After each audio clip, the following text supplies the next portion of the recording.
For 14 Watcher runs in a row. Let's go.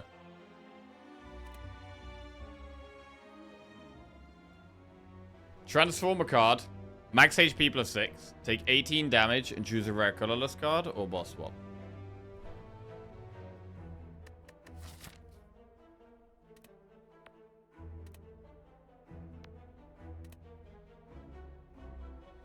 Okay, I do like Watcher's starting relic, so I don't love boss swapping here.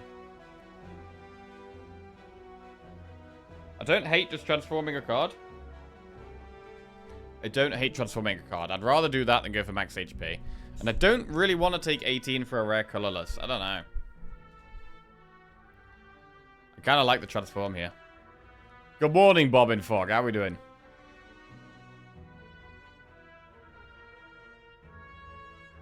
In terms of pathing, we have to do an elite no matter which way we go. This one's probably the best because we have a campfire before and after it. Although I kind of prefer campfire elite and then go up here and do campfire shop elite. That's probably my preferred path here. Campfire elite, campfire shop elite. We do enemy, event, enemy, event, enemy, campfire elite. Looks fine. If we're in a very strong spot, we can consider doing the flaming elite, but more likely we'll do this one. And I think we transform and defend. What's our boss? Our boss is Slime Boss, so yeah, definitely going to transform and defend. I mean, I would transform and defend even against Guardian, I think. I think we always transform and defend first as Watcher. So let's do that. What the fuck? No! Shit, it's Alpha, bro! It's Alpha. Oh, no. Oh, no. I mean, we had a run the other day that was actually using Alpha successfully. We did actually have a run. I feel like I wasn't playing very well, though, and I was just completely YOLOing it. Oh, God.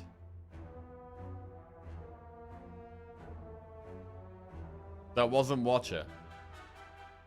Wait, what was that? Was that Defect?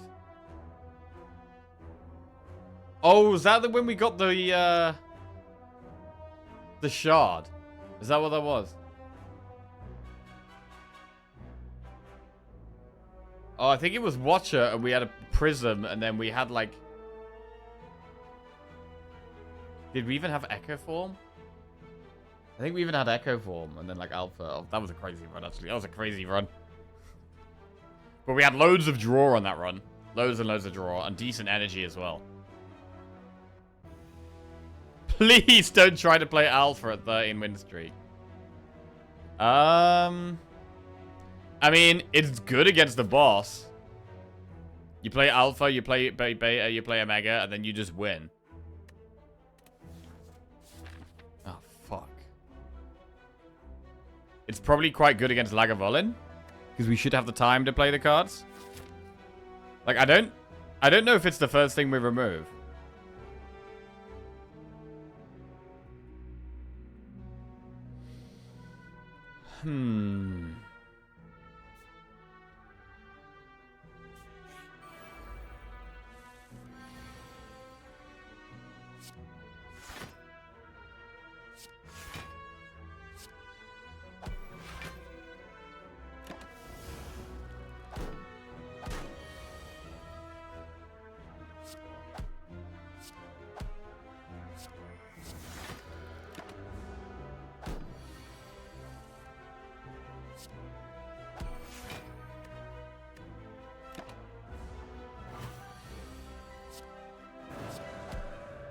Okay.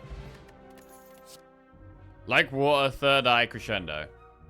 Interestingly, third eye is actually pretty good if we're doing alpha. You play alpha, you trim through the deck to try and find the beta. Oh, God. Oh.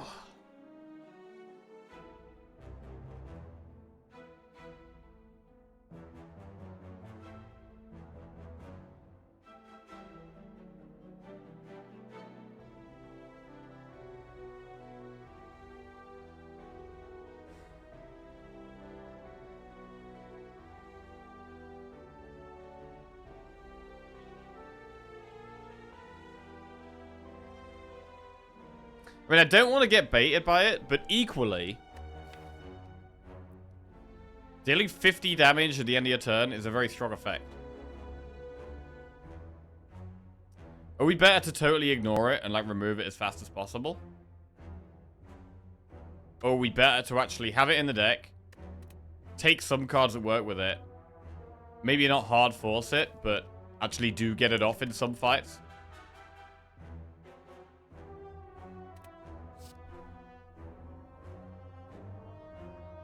Like water seems good if you play alpha, just defend and wait for a mega. That is actually true. It is actually true that like water is pretty good because you stay in calm. You don't even bother with other stance things.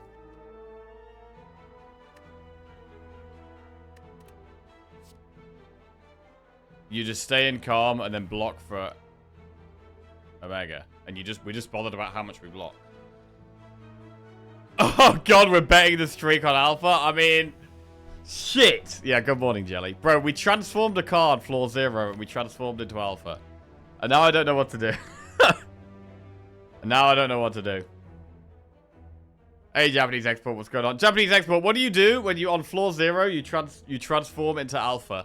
Do you ever have runs where you make alpha work? I actually think the card has the potential to be really good, but I'm concerned that... And I know ways to build around it and to try and make an alpha deck work, but I'm concerned that by trying to make an alpha deck work, I'm actually going to be hindering my chance of winning. Whereas I could just ignore the other things and just go back to trying Wrath Calm. You ignore it and hope you get Bonfire Spirits. That sounds smart. Scry 3 is good either way. Yeah, Third Eye is good either way, for sure. But again, we're Watcher and I only want to take the very good cards. And in the early game, I only want to take a mediocre card if it's like a damage card, like a Bowling Bash or a Consecrate or something like that. Something that helps with a problem.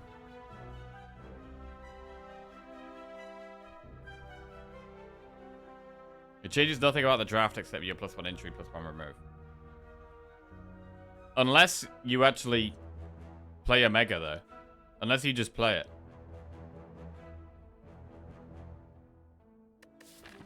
Like, against this boss, we probably have time to just play the ball and win like that.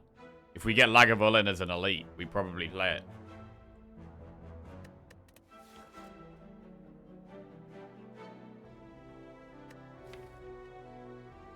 I'm playing Laga, Ghost, Slime. Ghost. Oh, Hex Ghost, yeah.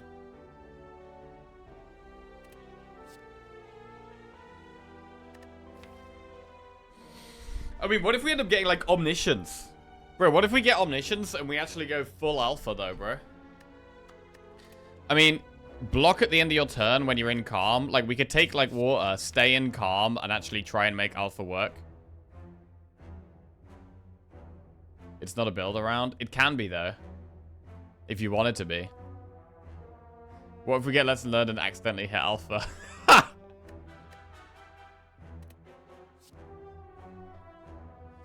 And then we can have card draw with, like, Inner Peace and Empty Mind and, like, draw cards.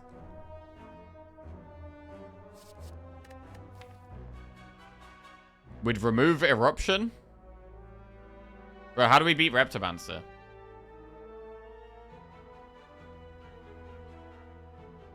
Oh, God.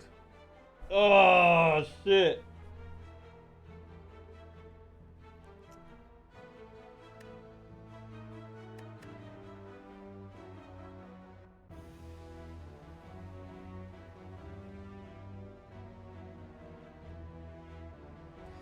Jackie is buckling under pressure, so look for the quickest way to 0 wins. Bro, honestly, transforming into alpha on floor 0, if I wasn't on a streak, I'd be building an entire deck around this. Without question.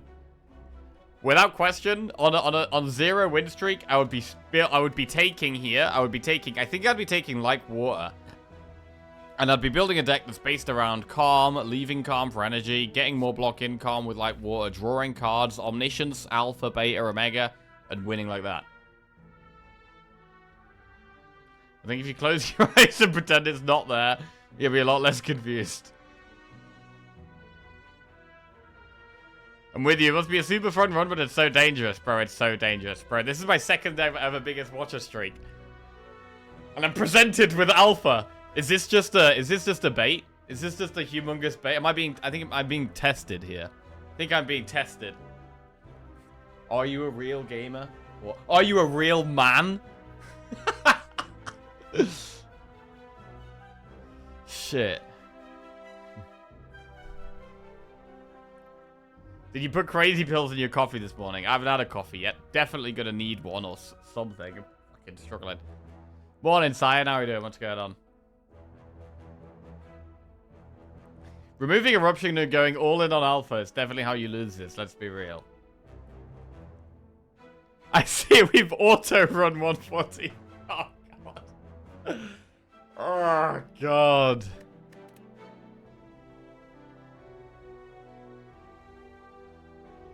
I mean, there's also the option to, like, take a card that can work with Alpha and then move away from it if it doesn't work. Like, we could maybe take, like, Water, which will give us some block throughout the run anyway, and it removes itself. And then we have the option to keep moving towards an Alpha deck, but then if we don't, we've just got a light Water in the deck, which isn't the end of the world.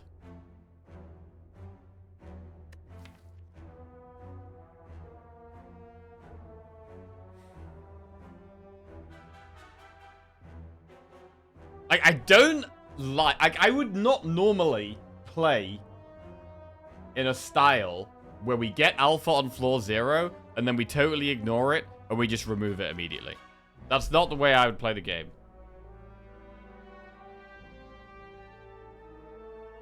Like, getting it on floor 0 is the best possible time to get it, because you have the entire run to potentially build around it.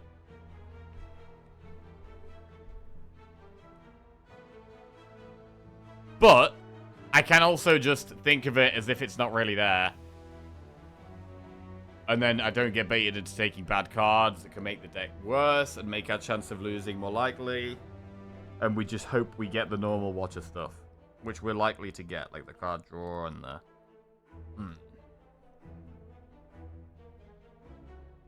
It's the worst possible time to get it because it baits you into not ignoring it.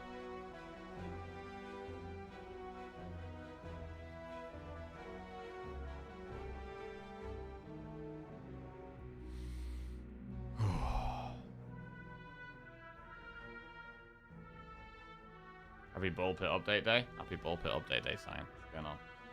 A legit forces from Ascension 0 to Ascension 20, PP and Alpha decks, defensive watchers, and you really need specific stuff, and even then, you do need specific stuff, yeah.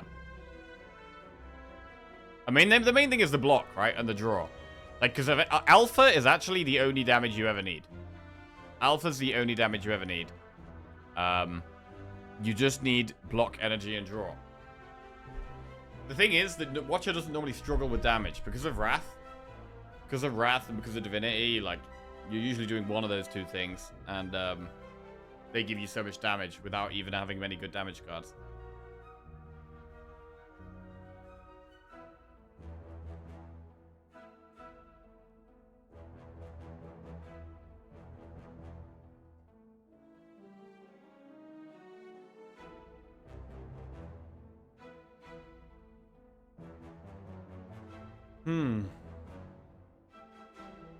Alpha kills the heart in just 16 short turns. It's actually probably faster than that because you probably have Omniscience by that time.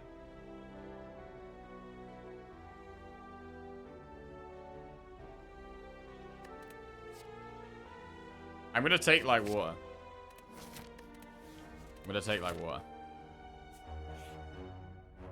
Heal 22, max HP plus 5. There we go, max HP plus 5.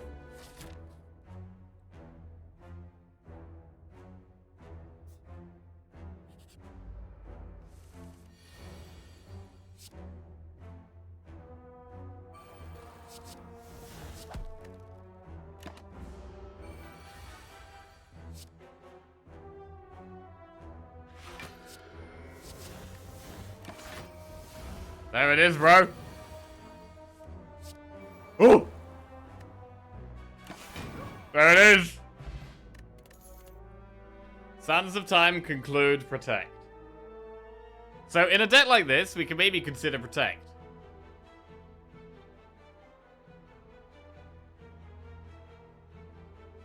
But I'm not going to. I definitely prefer the light water and getting in calm.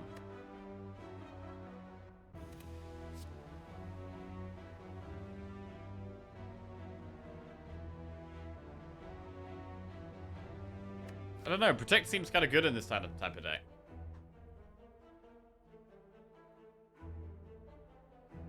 And we would be upgrading alpha.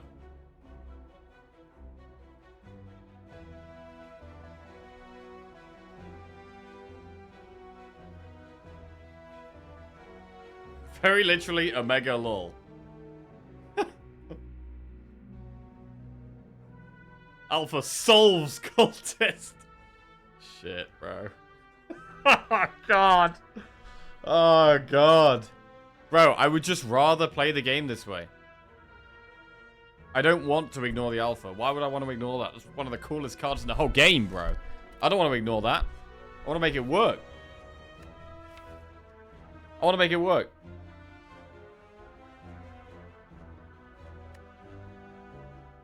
Do we take protect?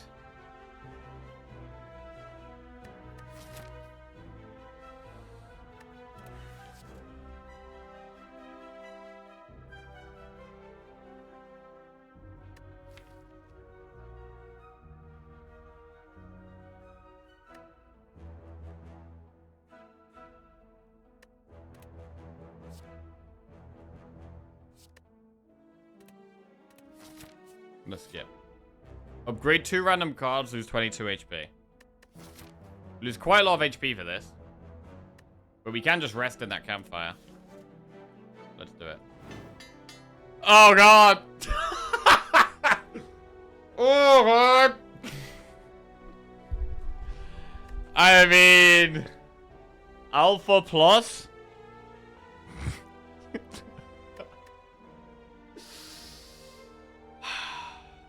I mean, if you're playing alpha, you want to be playing it on turn 1. You want to be playing it on turn 1. If you're playing it. Okay.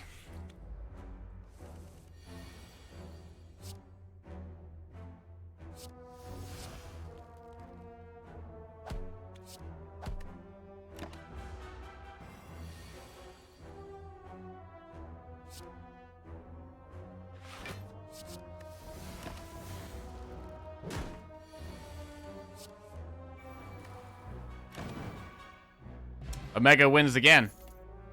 Crush Strength, Tranquility, Sash Whip. Skip. Tranquility. I'm going to skip. Right, do we rest or upgrade here? In terms of the upgrades, I would actually like to upgrade Vigilance or Light Water. These are my 2 best defensive cards. They're going to save me the most health.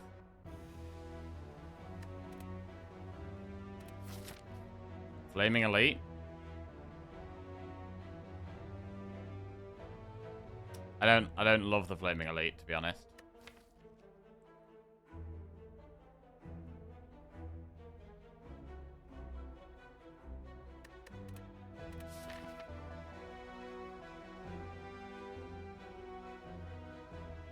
That's only because we're on 34 health and we have no pots.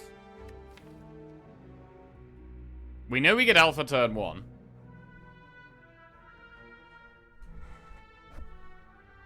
The only way we're not dying is if it's sentries. I mean, Alpha's pretty good against Lagavulin, and it's pretty good against sentries.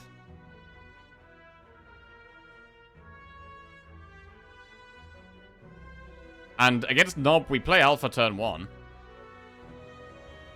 I guess the problem with Nob is if we play Alpha turn 1, and then we don't draw Beta turn 2, and then we play it turn 3, and so we play Beta on the turn it's doing its first big attack, and then we play Omega when it's doing the second big attack, and that's really bad.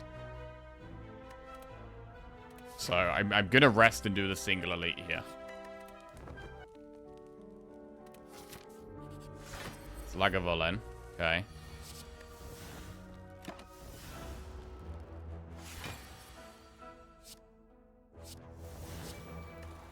Okay.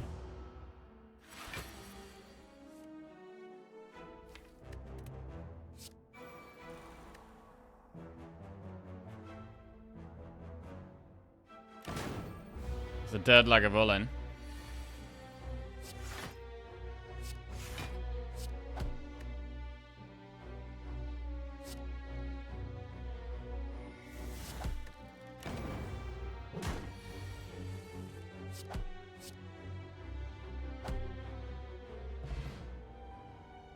Teardrop. Start each combat in calm. That's actually pretty good for light water.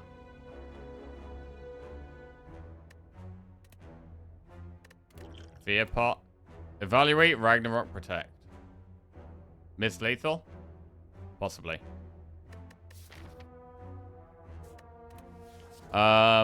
Skip. Evaluate. Miss skip.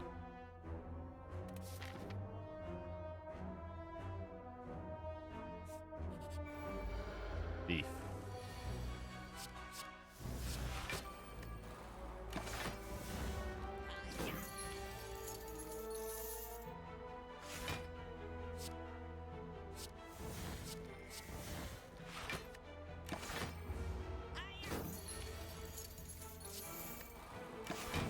Boom. Worship, Empty Fist, or Consecrate. Skip.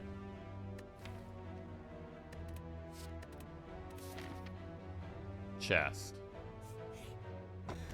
Mango, 14 max HP. Not bad.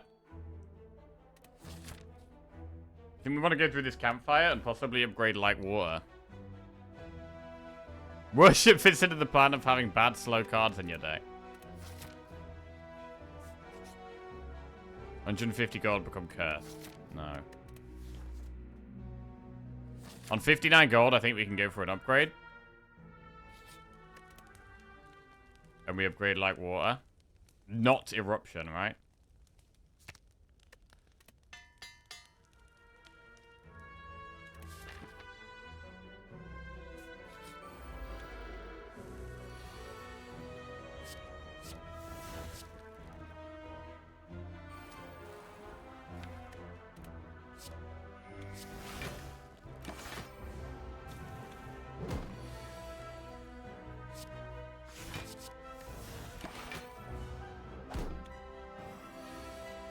Omega. Boom. Let's go. I don't think we want Fear Pot. I think we'd prefer Skill Pot. Prostate for an influence follow-up. This is more skips.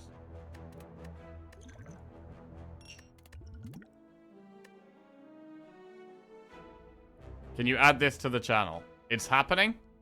Let's have a look. Yes.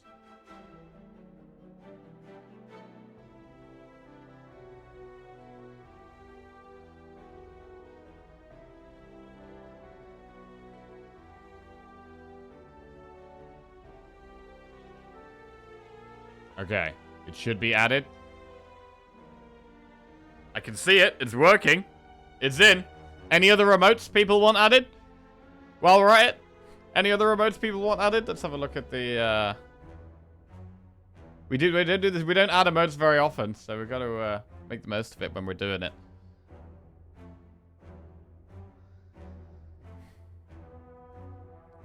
Top. I think we do have most of these. Trending.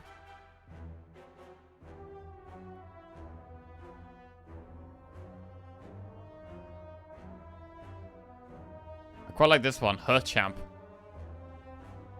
I like this one. I'm gonna add this one. I like this one. It's in. Wealth E. Sorry, bro. I like this one. This one's going in.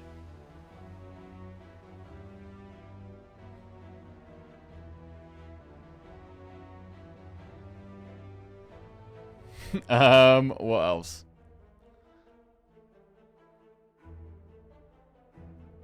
Cummies. Oh my god. What the fuck is that? Definitely not adding that.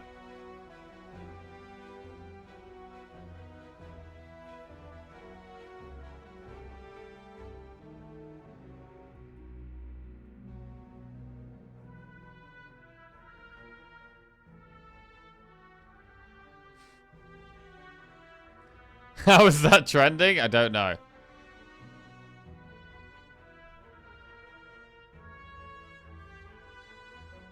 I like the cat ones, to be honest. I like all the cat ones.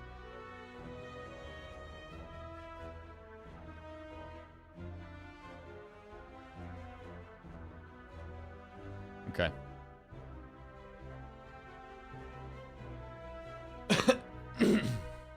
Omniscience into Omega cummies. Oh my god.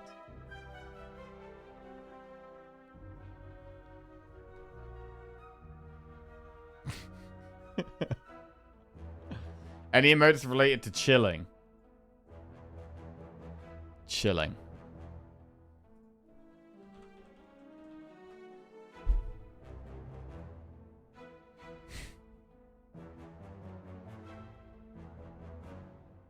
What's the best chilling emote? Well, you think I say chilling a lot? I do say chilling a lot, actually. What's the best chilling emote?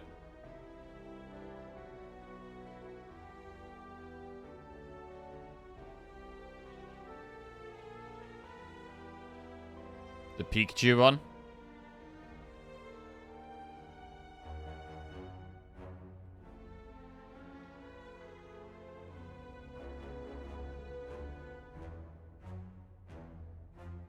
The frog? Okay, yeah, this one's quite good as well.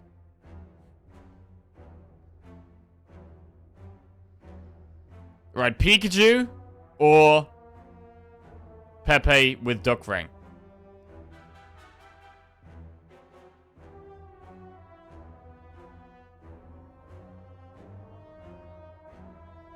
Okay, we'll do Pikachu. The one below Pepe? This one, the frog? I don't know, I feel like it's slightly less it's less clear. Like in a smaller boat, you need really good clarity. Like this one, it's like you can't even see it really. That's bad. This is bad. The frog is like, I don't know, I don't think it's quite as clear. Like the difference in the colors makes it really clear what's going on.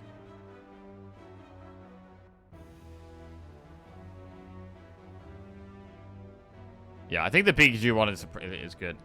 All right. Pikachu one's in. Chilling.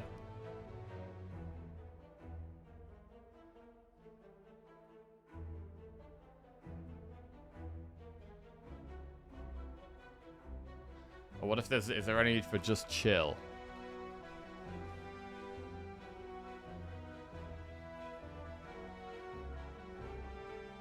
This one's quite good.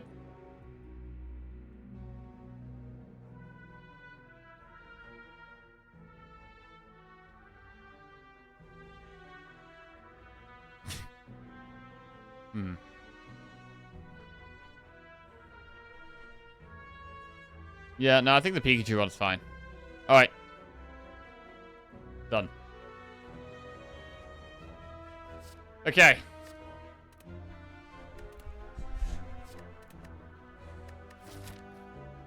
So we could go through the shop here or do an event. We've got 218 gold. Our best upgrade is Vigilance, I would say. I think this deck can really struggle in Act 2. Because Act 2 is very fast and aggressive.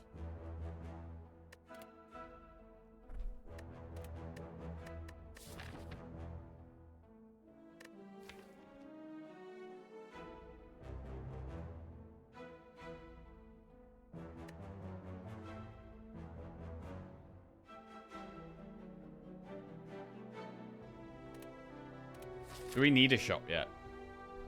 Could do an event.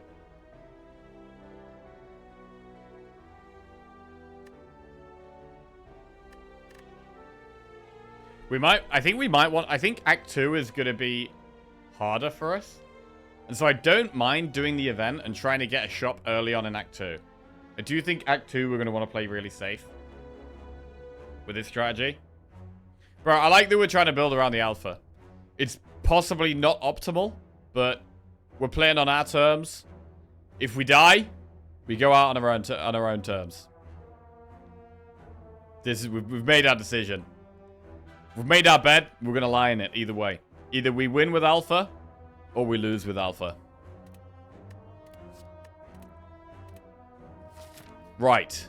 I'm leaning towards doing the event.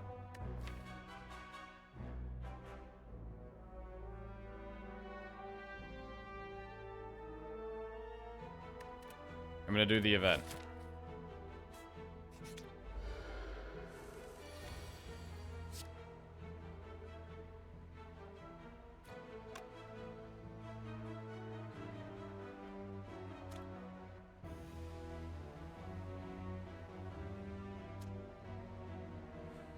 Okay, this isn't great.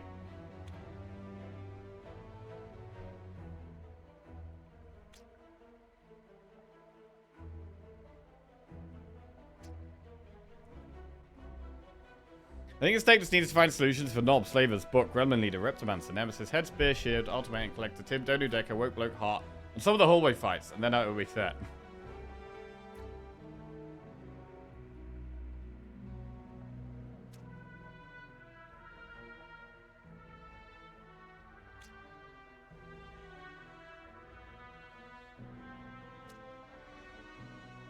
Yeah, I don't think we alpha here. Sure, when we play a Mega, it kills all of them.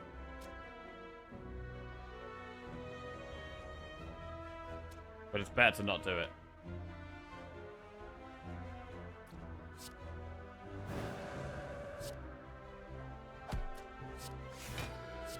The Light Water's really good. 7 block attack.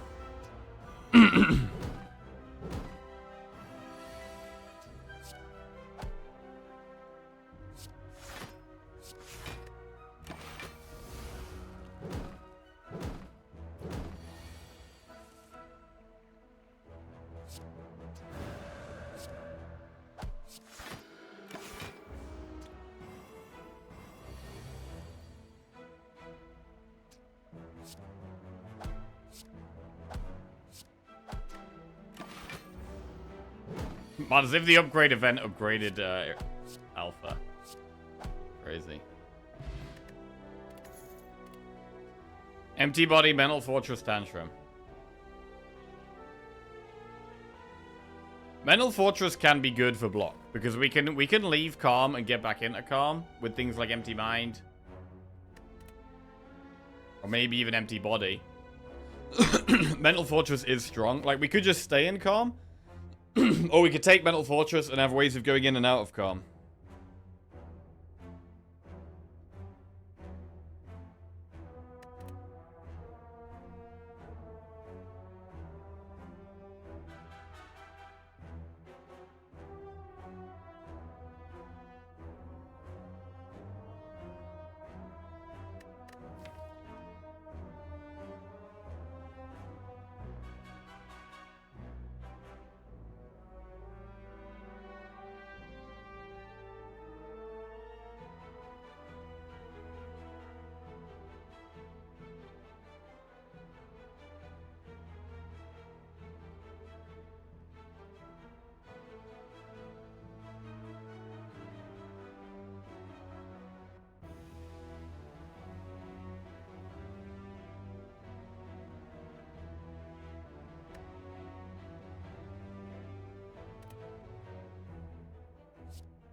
I mean, right now, Mental Fortress isn't great.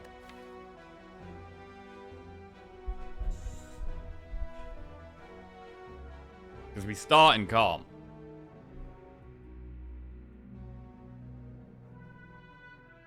And at the moment, I don't have a way of leaving Calm. Except Eruption, which we're not playing.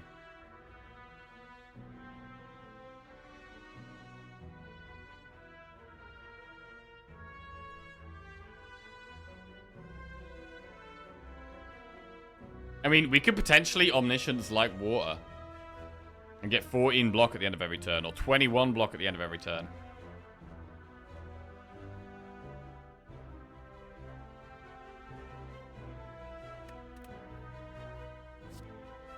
And we're going to struggle to want to leave Calm. But then we'll take Inner Peace.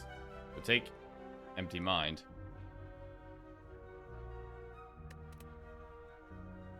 Is it ever a full skip?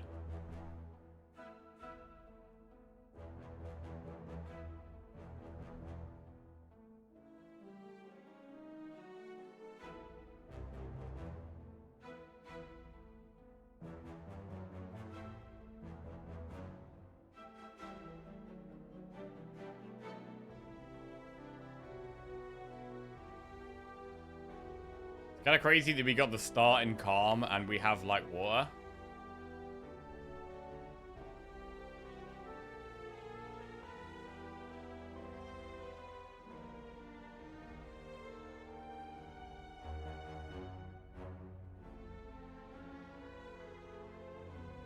If we take mental, we need fear no evil. I mean, if we take mental, we need a way of leaving calm and being happy leaving calm. And I'm not happy playing eruption right now.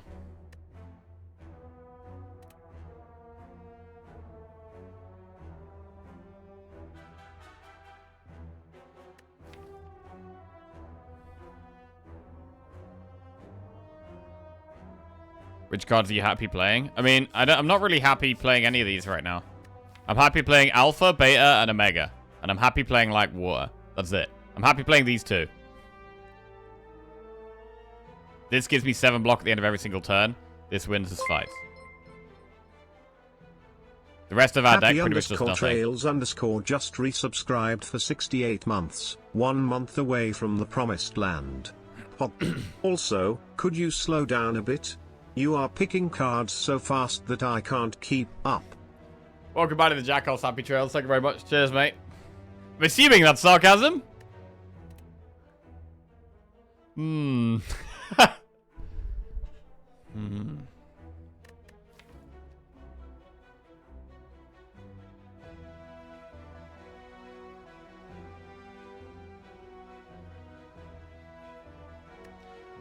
We want to leave calm to get energy to play other things. I'm going to take Mental Fortress. And we're going to do the elite.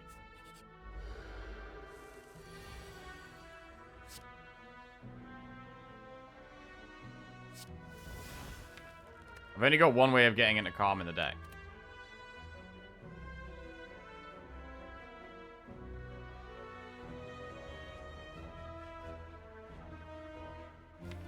Problem is, when we play a Mega here, it doesn't kill it straight away, whereas every Eruption strike, we can basically get low enough so that one Omega proc kills it.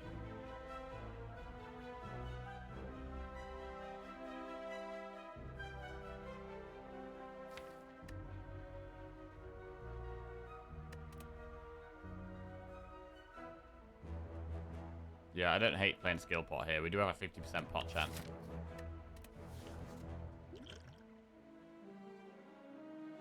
Let's do it.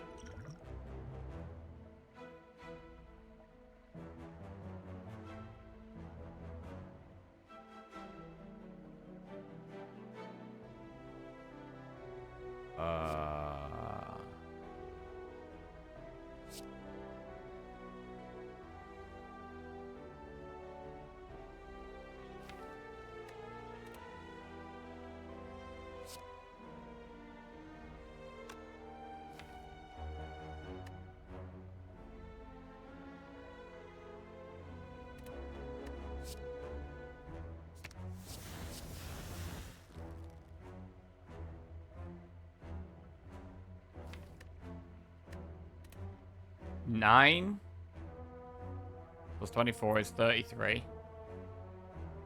which doesn't get it in range. So we don't go into rare.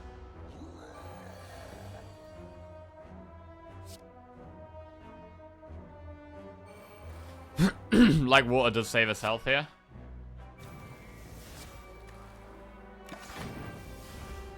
And Nob's dead.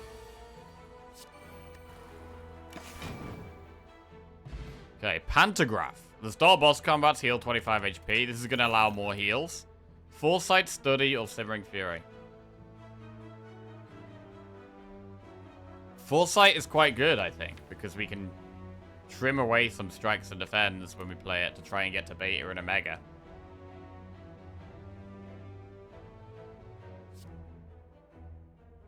So we'll take Foresight. And do we upgrade Foresight or Vigilance? You do not regret adding It's Happening.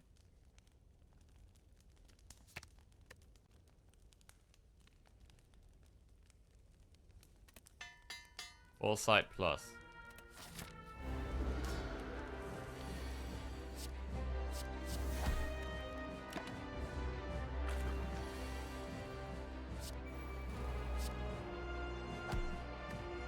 thing will die.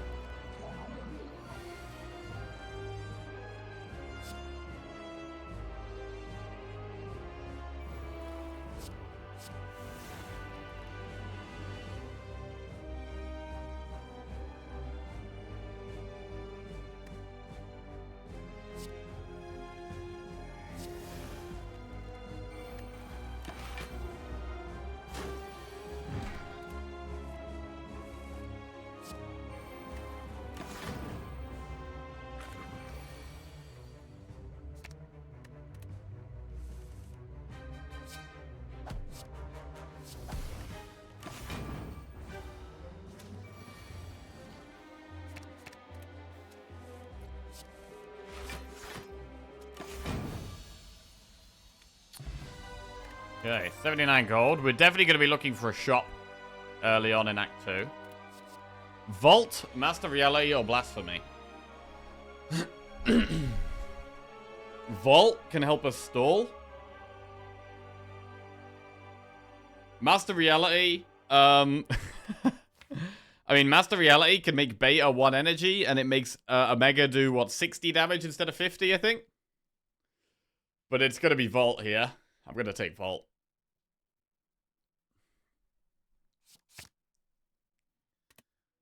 Okay. Black Star, Cursed Key, Philosopher's Stone.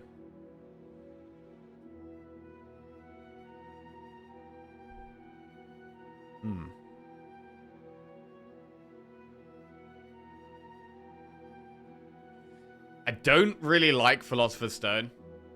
I think Philosopher's Stone might actually be the worst pick here. Because we're having to stall and stay alive, and like the enemy's doing more damage, it's just going to make that way harder. I would take Cursed Key over Philosopher's Stone. But what about Black Star?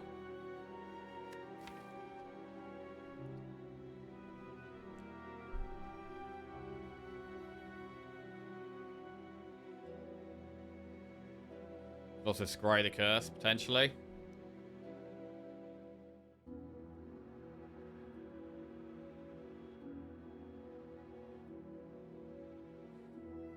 I would like energy. We do start in Calm.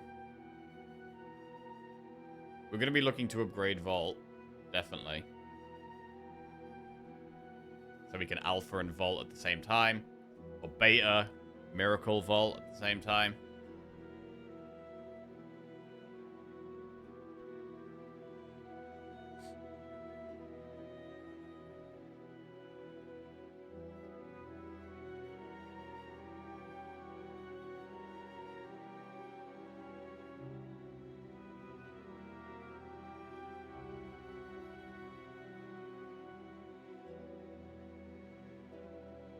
Oh, would Snecko have been here? Definitely would have considered it. Definitely would have considered it.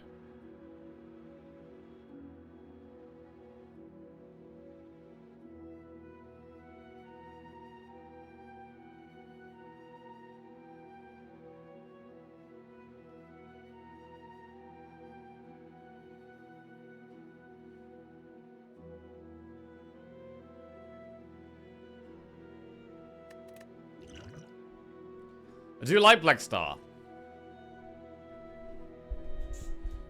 I mean, once we play Omega, Slavers die in 2 turns. Probably 2 of them die immediately. So as soon as we play Omega, we probably do just win on the spot. Vault makes it easier to get to Omega. The only time it's bad is if we draw Vault and Omega at the same time. But I'm very happy to draw Vault with Alpha, and I'm very happy to draw Vault with Beta, as long as Vault is upgraded. Or we have enough energy to do that.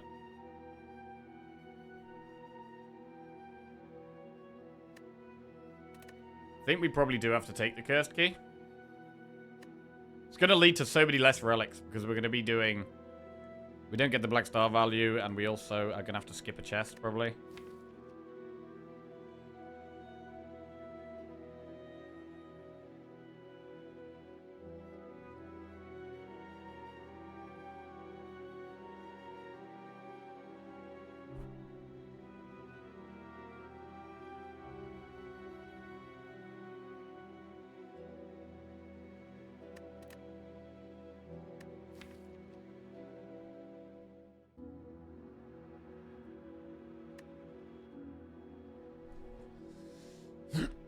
I do think Act 2 is going to be tough. We've got more health, though. We've got Mango and we've got Pantograph. So we've got more max HP and more healing. Morning, Svap. What's going on?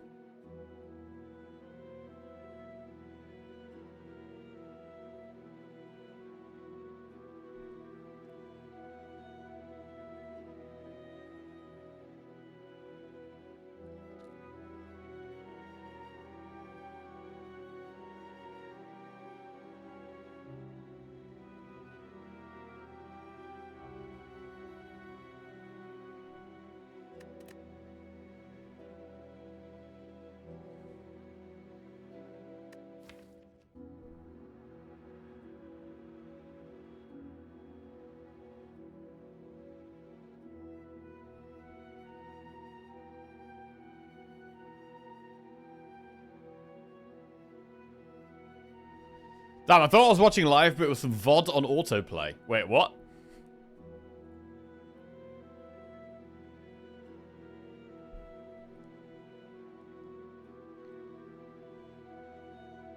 We do have pots. We're going to be looking for a shop.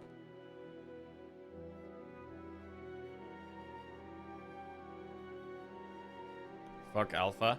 We remove Alpha next shop. No, no, no. We don't.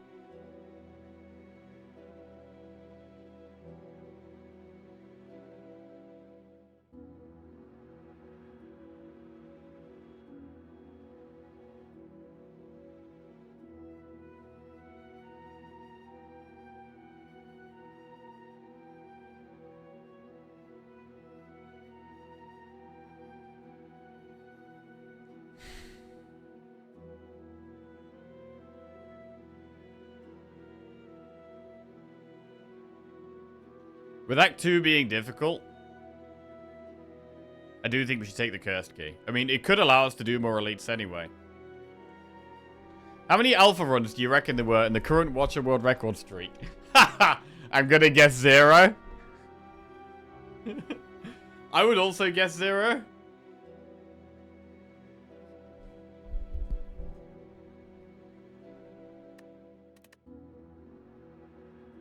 Thing is, whenever we draw the eruption or the strikes, we don't really need that energy. It's wasted energy. Energy spent on strikes or eruption is just wasted energy. Anyway. Which is why I kind of like the Black Star.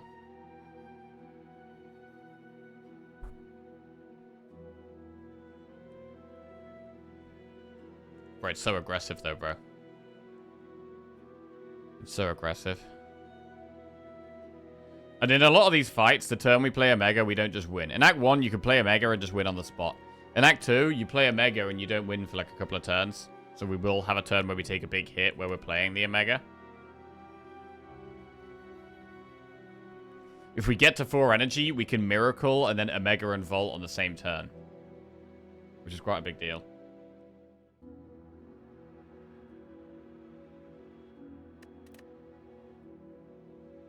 I'm going to take the Cursed Key.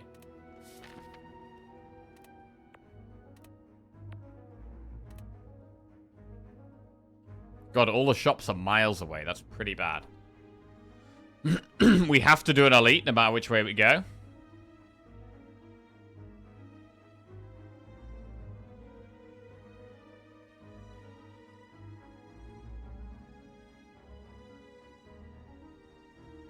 Enemy event. Enemy event.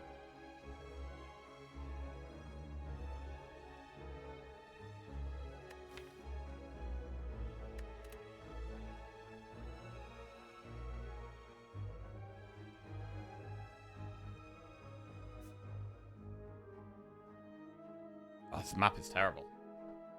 We need to see a shot.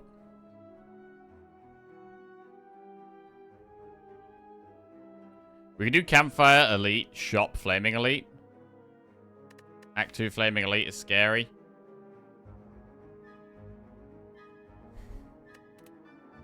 But that's the path that makes the most sense to me.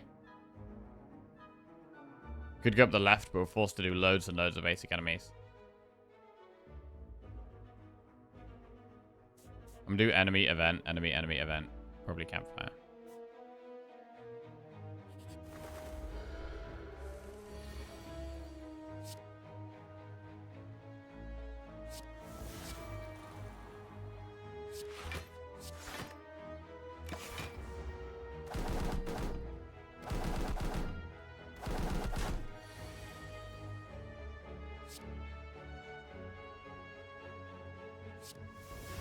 Right. Very, very nice to have extra energy here.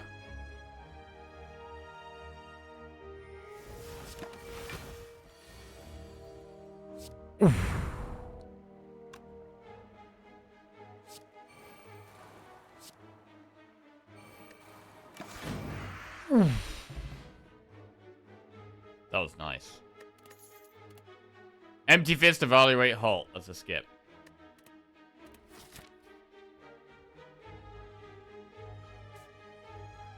Do we do the enemies before the events? Or do we do an event and then 2 enemies? I mean, if I saw a shop right now, I'd be pretty happy about it. Not so much with a...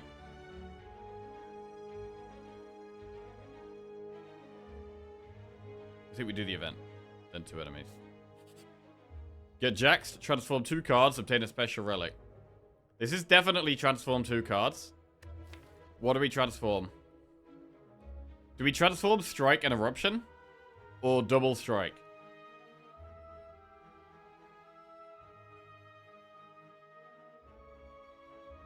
Is there a reason to keep Eruption in the deck? We do get to change stances with Mental Fortress. So we could just transform 2 strikes.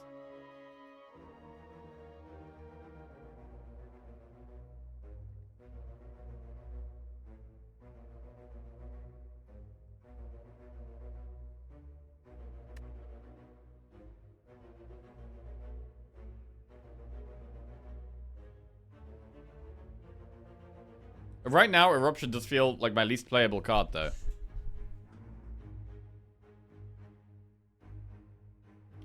We have no plan of ever going into Wrath. The only way I would consider going into Wrath is with Simmering Fury, because it draws us cards. But then what if we got Rushdown? If we got Rushdown, would we then keep Eruption? Or want Eruption? I think transforming 2 strikes is probably sensible.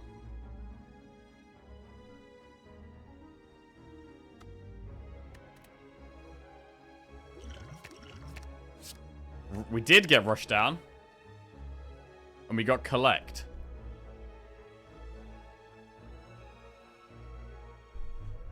I mean, we have Mental Fortress and we have Rushdown.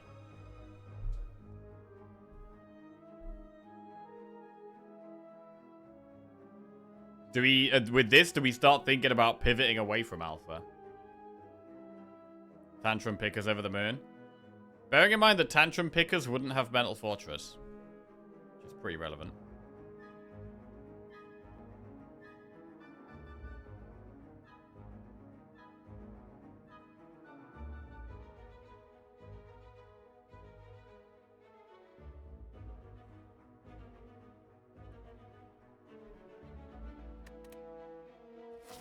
I'm gonna be scared of Bird Boss, because we've got a lot of powers.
That sucks.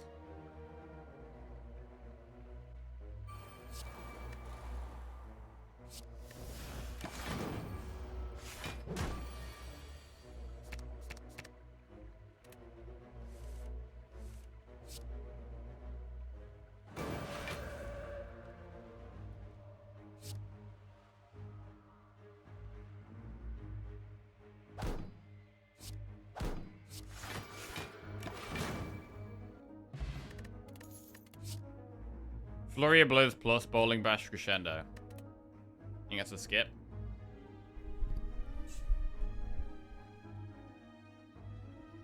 Explosive Pot, is that better than color? I quite like having the weak pot. Is Explosive Pot better than Colorless Pot?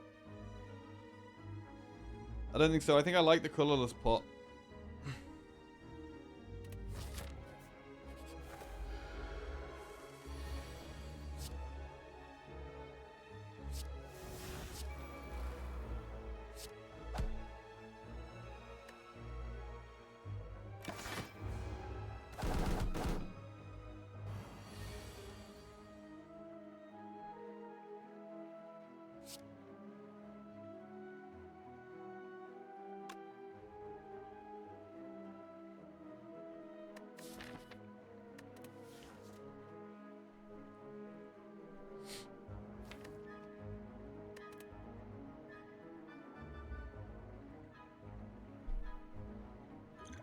Could use Colorless Pot now. This hand isn't very good. About to take 11 damage.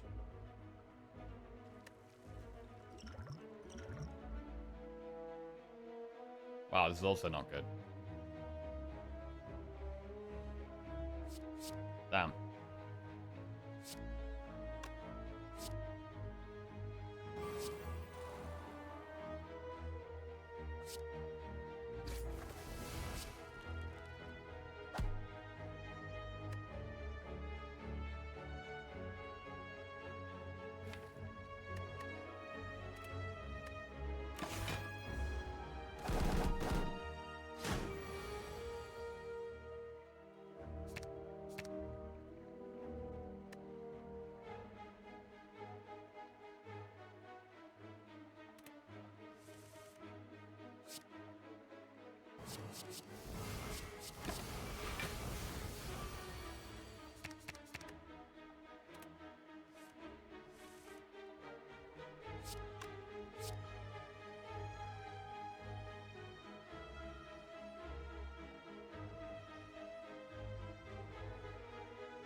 Deceive Reality, Carve Reality, Crescendo.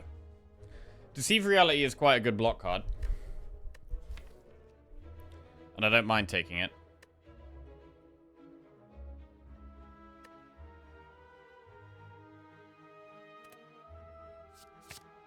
Let's do that. And then we have an event. Choose one of 20 cards to add to your deck or heal 17.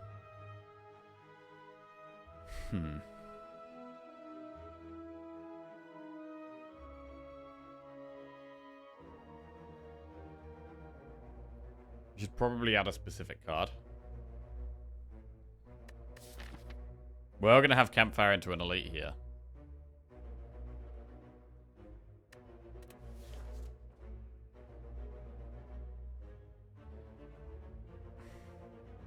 Alright.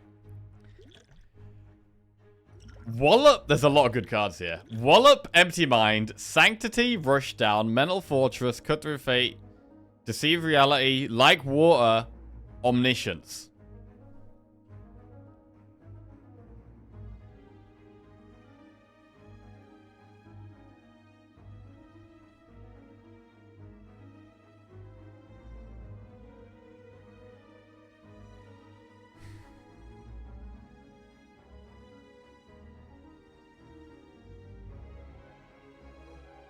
Omniscience is really good in this type of deck.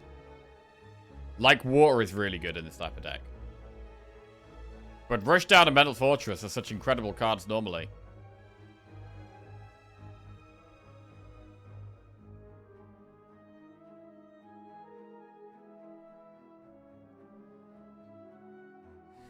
But I want Omni. I think I want Omni. Oh, man.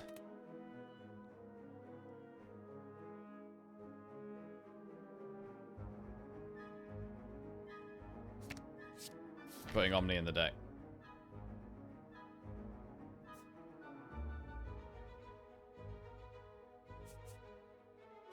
Right, do we upgrade or rest? I want to upgrade Vault and Omni. I really want to upgrade both of these.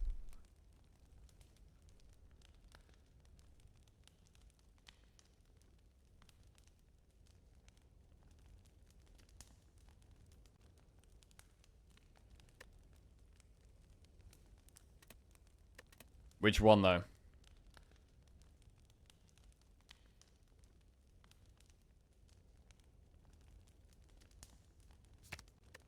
I'm going to upgrade Omni. And now we have an Elite, which could be tough. Slavers. This could be tough.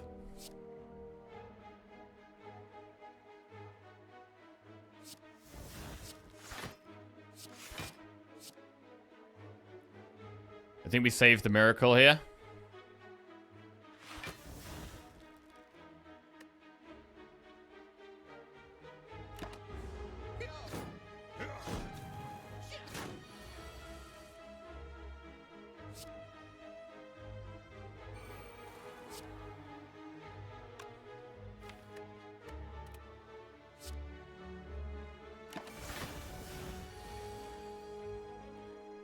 There it is. There it is. Beta, Miracle, Omni, Omega. Holy shit, there's the play. Ooh! It's big. Strawberry for more max HP. Gold. Add a card to our deck. Swivel plus, evaluate like water. What if we take another like water?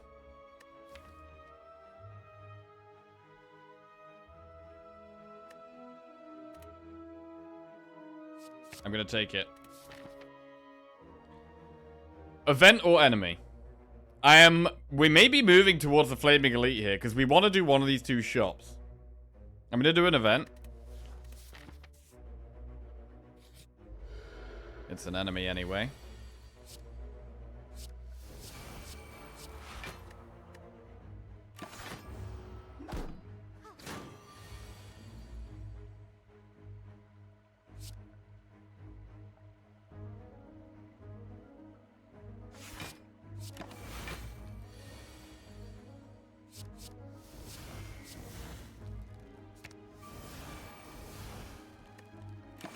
That's the play.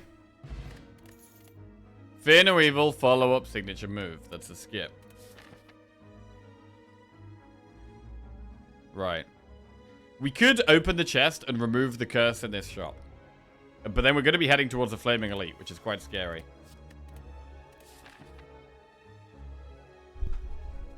I really want to go through a shop. If we're going through a shop, it does make sense to just get the blue key now. It's also a big chest.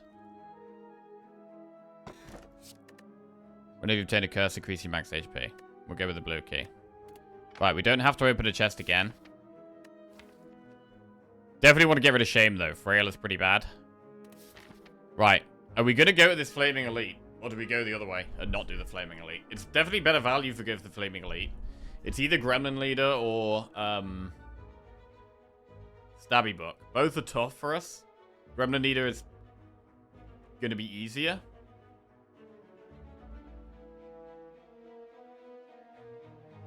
I'm leaning towards doing Event Shop and going towards the Flaming Elite. We do have Weak Pot, which can help against Stabby Book. And it can help against Gremlin Leader as well. Our pot is pretty good for both of those elites.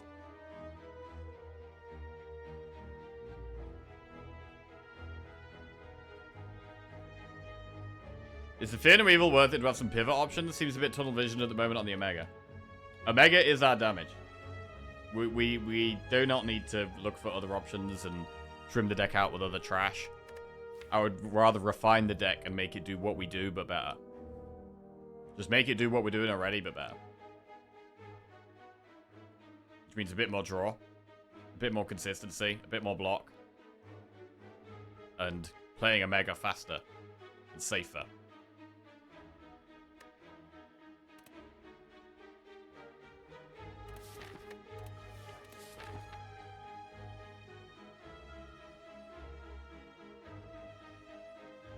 I'm gonna go towards the Flaming Elite.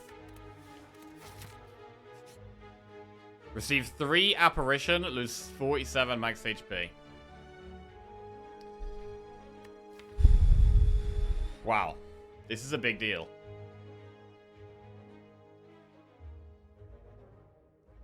It's more stall. It will take us longer to find a Mega because our deck is bigger. But it's more stall. We lose a lot of max HP. Like, we've got Mango and we've got Strawberry. Like, we've got a lot of max HP here. Our health is quite good.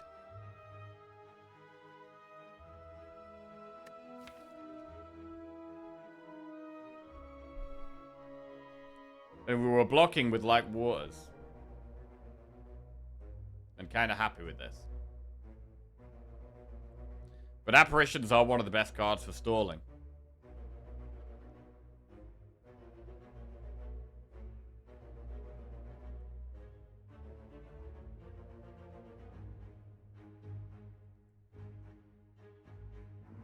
They are one of the best cards for stalling.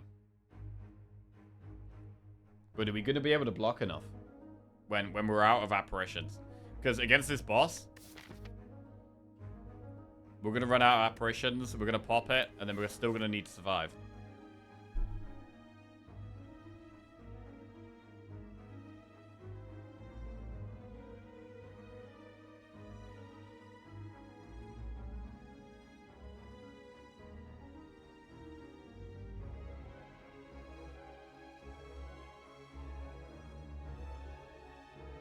It just kind of makes sense, though.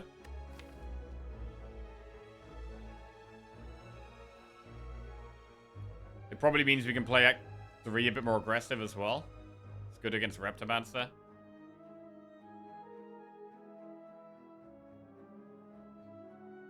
Drawing Apparitions together, though, I mean, it just gives us 2 turns of Intangible.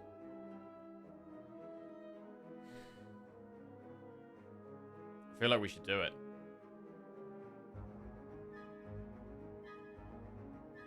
Sometimes we're going to be able to foresight one away when we don't need one.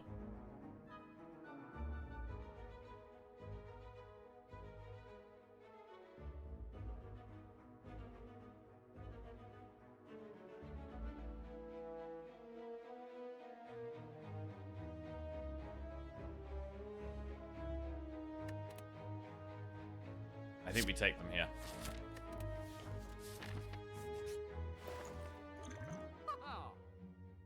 Bottled Lightning. Choose a skill. Start each combat with this in your hand.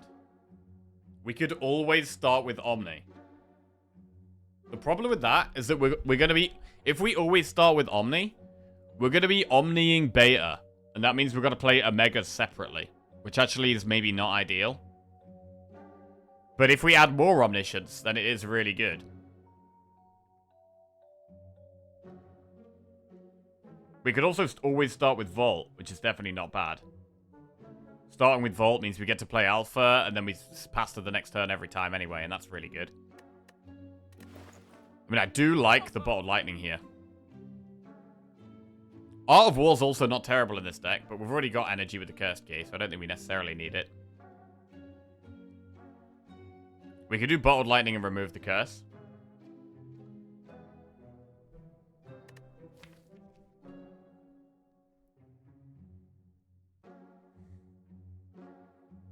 What we use Bottled Lightning on here is a massive deal, because I really do want it. I really do like Bottled Lightning. We are always happy with Alpha Vault.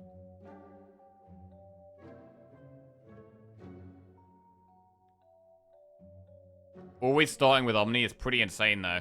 Because we don't have to Omni... Like, we could Omni like water.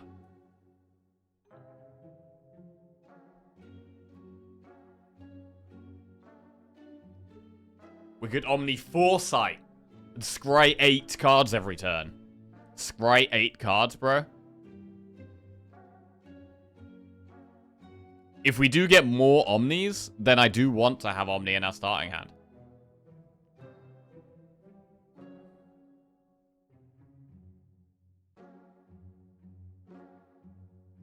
Do we not need to Omni and Megaverse Heart? We kind of do want to do that. I think, yeah. I mean, also, Omniing Beta is not the end of the world. Like, we could Omni Beta and then have a turn where we play, you know, we could play Apparition and Omega at the same time. And that's fine.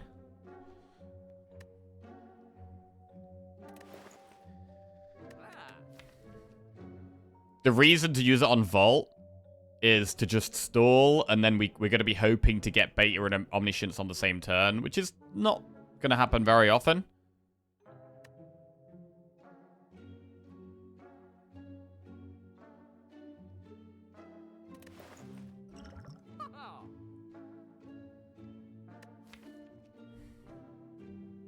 The thing about Omni in our starting hand is that it is flexible.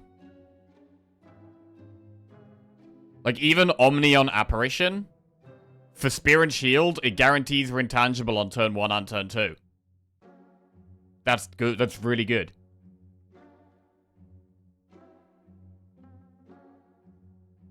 Against the Heart, we probably would be happy to Omni Beta.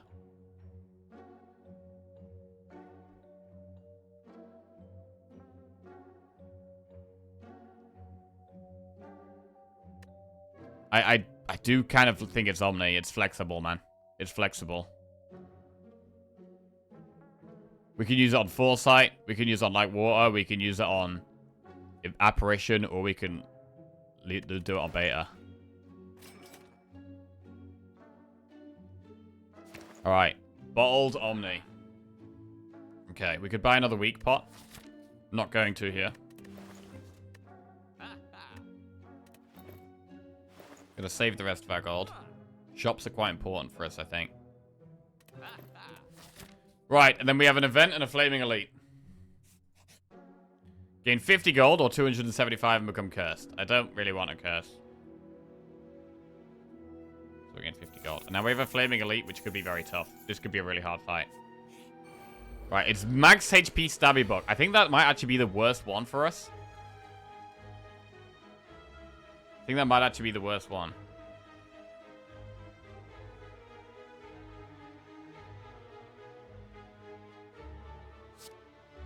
Do we just Omni Beta?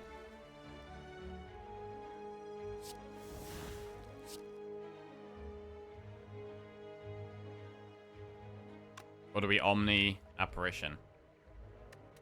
I mean, Omni Light Water saves us health, but we need to kill it. We need to kill it. If we're not Omniing Beta... Omni Light Water does block a lot, but it's going to take so long to kill it. We do need to be killing it faster. Especially with the apparitions in play as well now. Or in the deck, anyway.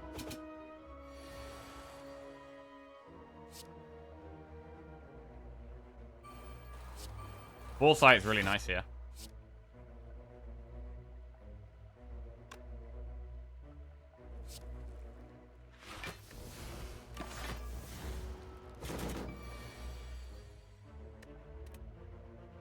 Block 7. We can't Omega and Vault. Bro, we need to upgrade the Vault pretty badly. We could Omega and Vault if we had Vault upgraded.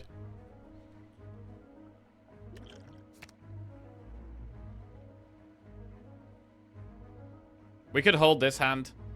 And then we can play Light Water. And we get 12 block plus Omega or plus Vault.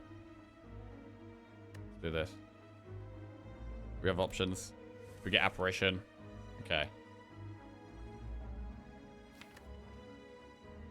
So we have Apparitions still in the deck. We might have to lose one. It's better to Vault after we played Omega.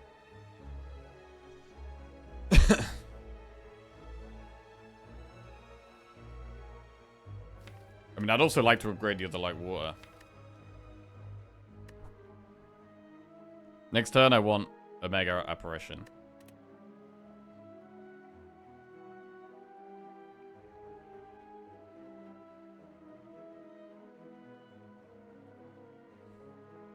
I don't hate Vault. I don't hate Vault.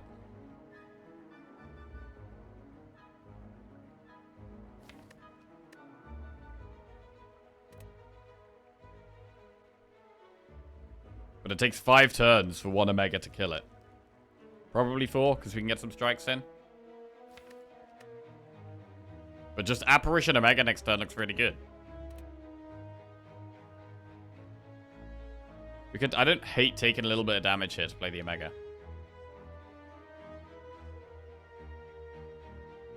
Like, defend Omega, and then next turn Apparition Omega. It's just very good.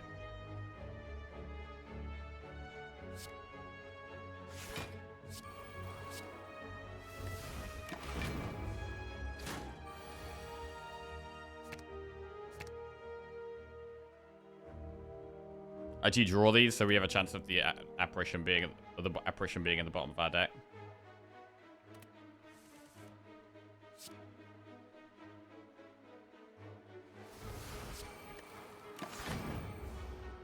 Not that it really matters here.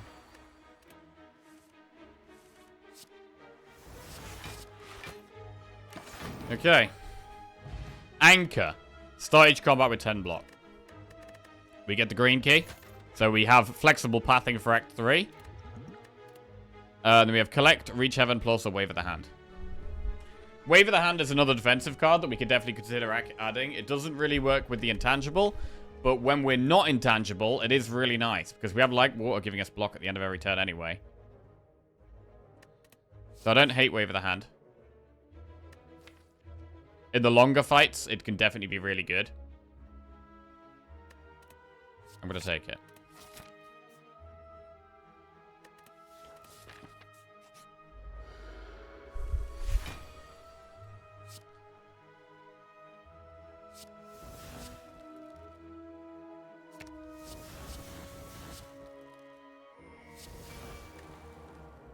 We could Ancient Bot right now.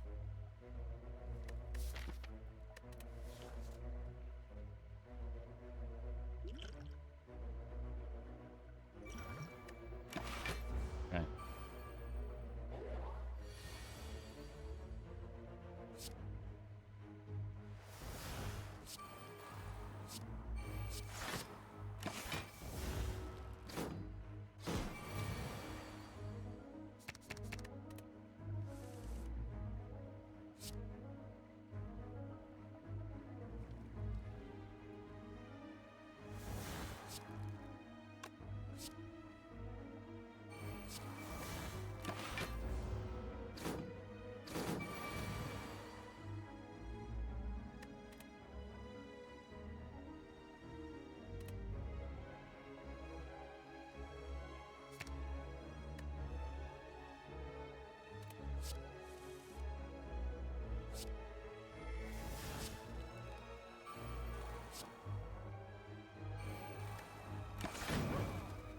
Okay.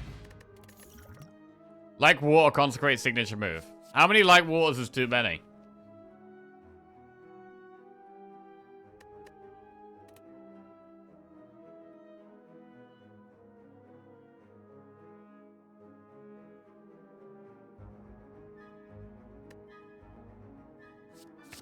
Let's take it. Alright, and I'm going to upgrade... I mean, I want to upgrade Wave of the Hand, but I think maybe Vault for now. The Collect could actually be quite a good upgrade.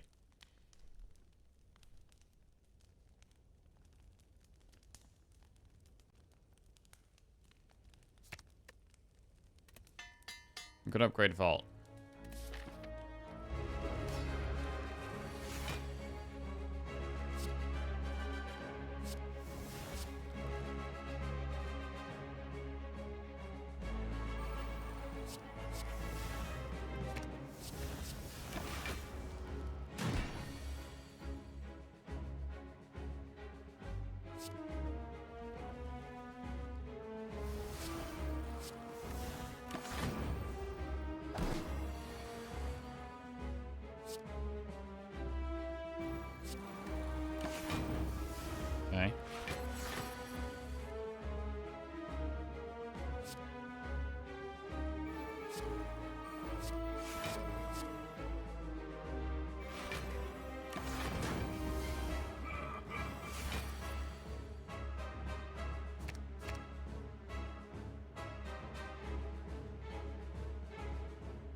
We have Apparition and Vault in the deck, so we just gotta find those.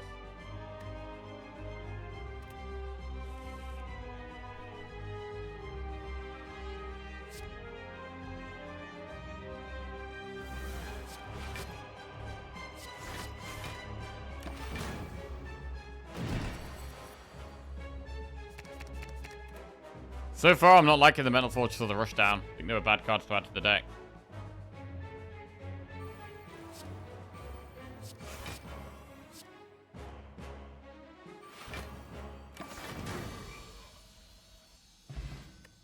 Alright, 77 gold, add a card. Diva Form, Deus Ex Machina, or Wish. Rushdown was definitely bad. I mean, the Rushdown was a transform. We didn't choose to add the Rushdown. We did choose to add the Metal Fortress, though.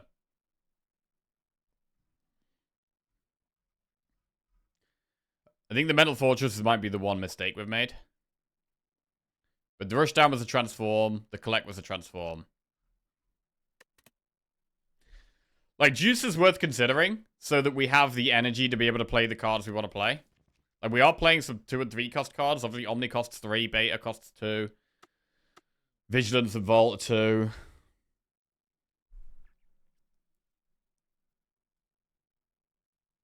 Still think we should have transformed Eruption. Possibly, but I mean, if Eruption and Rushdown ended up being upgraded, they could potentially be useful, especially with the Mental Fortress, but... yeah. I mean, you can Omni Wish for 12 plated armor.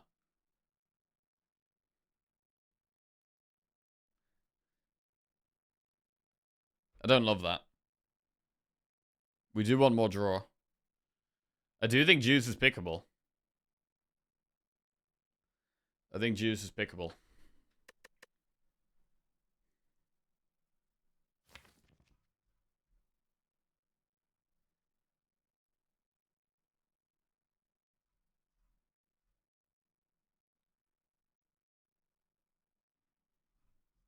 I would like more draw, though, really.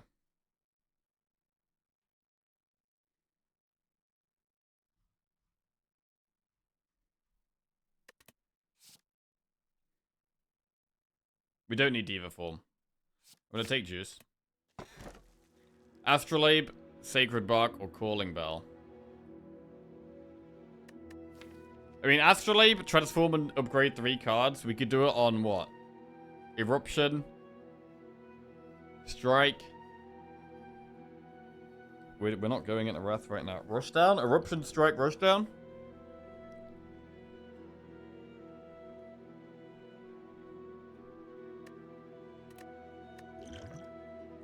Bark is okay. Kind of like Astrolabe. We do have a few... we have some fluff in the deck I want to get rid of. Oh, God. I'll ask you one question before you do this. Go on, then.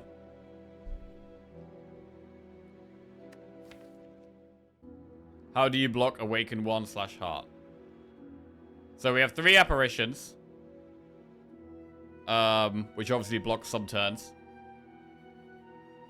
And we have Wave of the Hand, which can get us weak on Awakened 1 on the Heart. Heart needs 16 turns to die after Omega.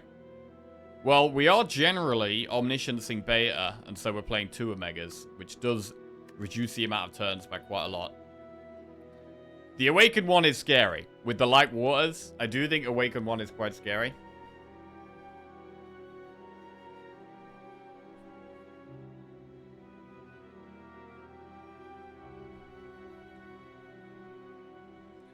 Deceive Reality is good with Wave of the Hand, with Light Water. I am really thinking about Astrolabing here.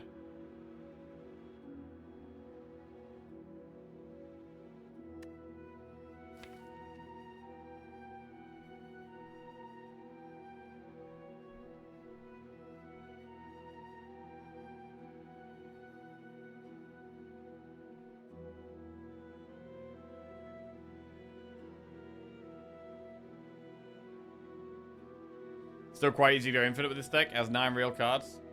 1, 2, 3, 4, 5, 6, 7, 8, 9.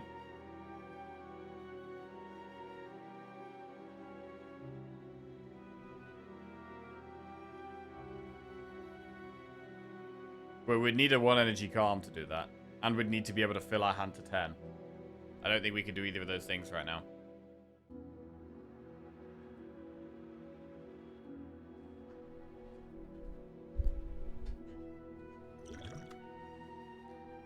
We could remove 2 strikes and 1 defend, but then we don't have an attack. We're going to want to be able to turn around against Spear and Shield.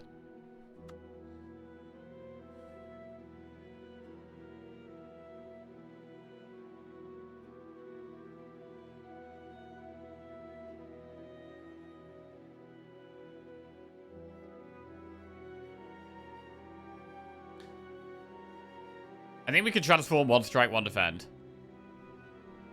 But then what's our third transform?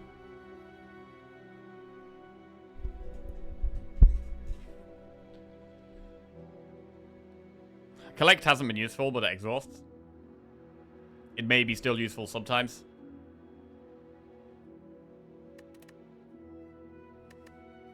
We didn't get an energy relic, which does make me like Deus a little bit more.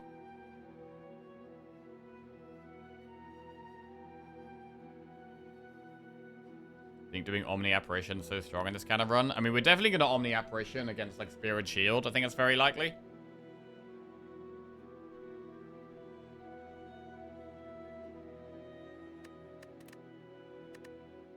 We could also go Calling Bell and accept a curse for 3 relics. I kind of like changing our cards, though. How are people finding High Guard? What is High Guard? Am I supposed to know what that is? High Guard. High Guard on Steam. 2.5 stars out of 5. A PvP raid shooter where players will ride, fight, and raid as wardens. Arcane gunslingers sent to fight for control of a mythical continent. PvP shooter.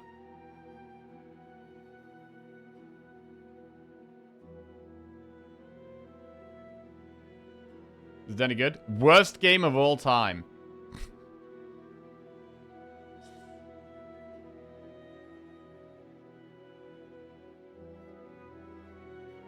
Isn't it just a generic arena shooter that's janky as fuck?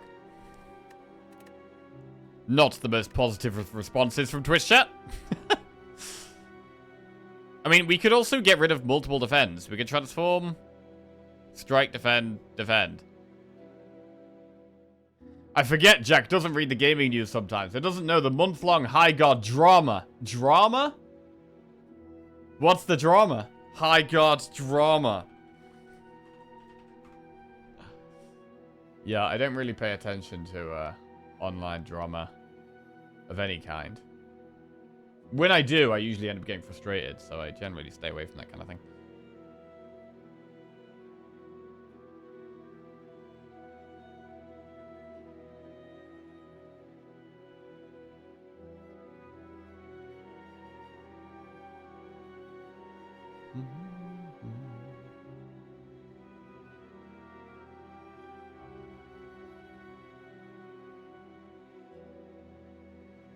No drama. They showed it on like showed it last on a huge game show, and everyone was like, "Oh, okay, okay."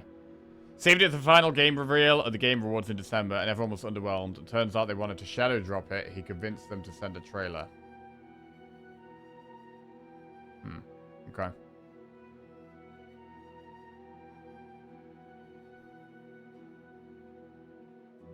It's terrible.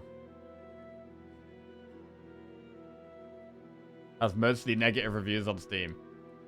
Apex Legends ex-devs. Okay.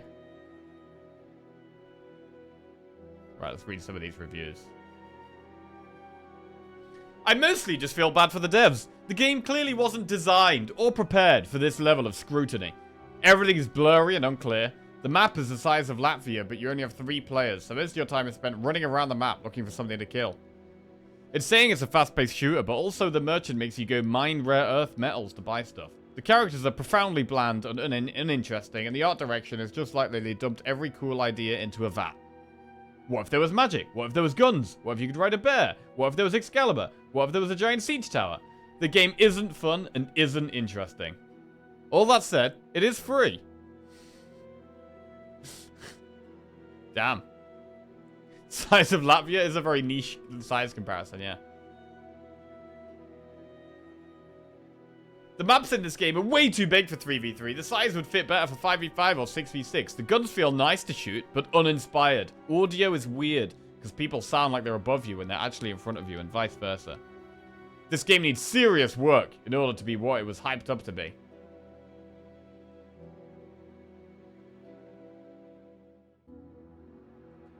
Was cautiously optimistic for Highguard. I didn't want to assume anything. With that in mind, I'm disappointed. Above all, the game is boring. There are no NPCs to populate the maps, meaning the only engagement with the map is looting extremely surface level loot. The movement and shooting is just fine. The visuals, even at 100% scale with no upscaling, are blurry. Performance is much worse than the visual presentation.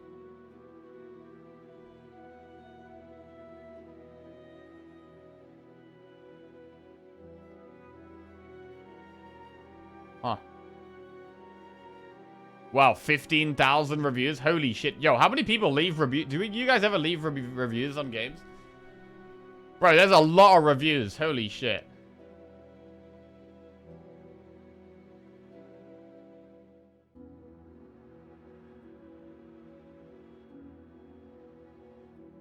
Bro, there's a review that's just a recipe for cookies. What?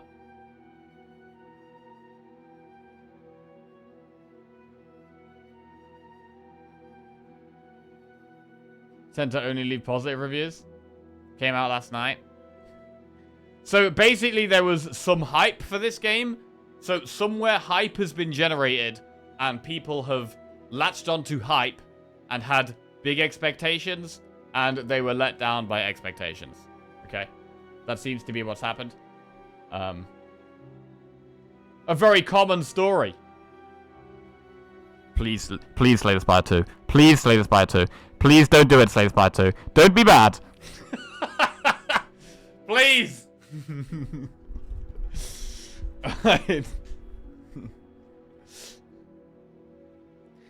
No, there was no hype. It was mocked from the game's reveal to today. Oh, okay. That's 15K reviews in under 24 hours. I mean, it's got a lot of attention. Right? It's got a shit ton of attention, somehow.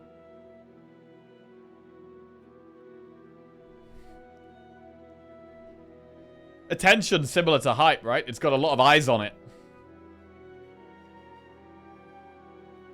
If new breed of shooter means god-awful performance, abysmal servers, and one of the most repetitive games of all time, then this game is definitely a new breed of shooter.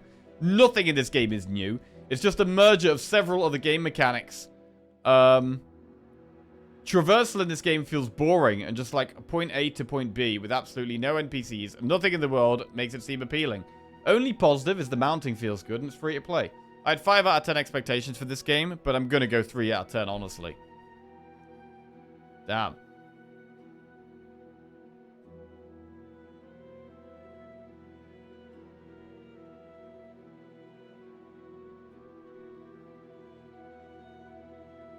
I spent no money on this game, and yet I want my money back. Shit.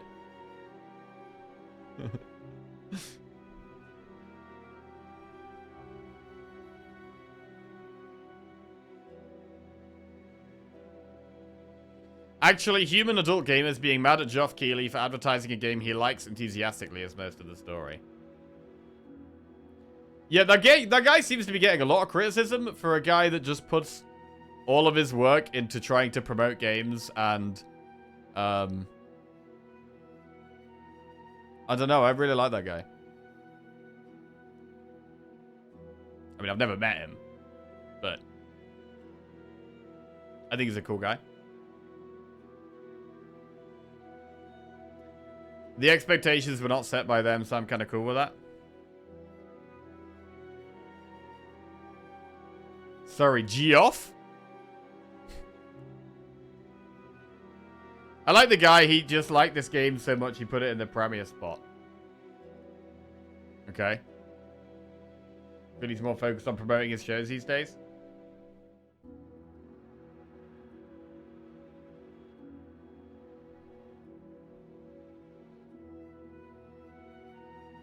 I mean, maybe he just liked a game that lots of other people didn't like. That's totally okay.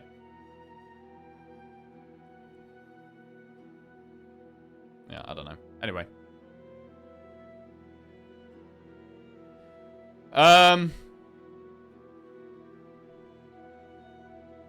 He goes by the title Dorito Pope. What does that even mean?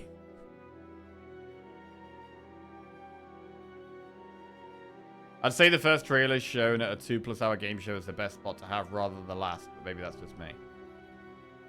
Know your meme, Dorito Pope.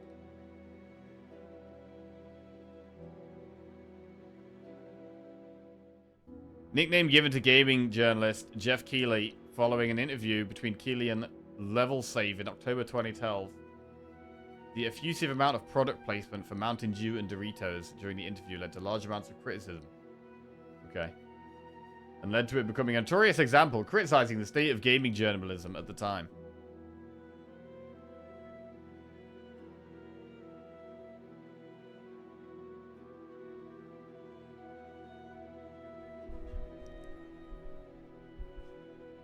Can we pick a relic? Oh, yeah, okay. Relic.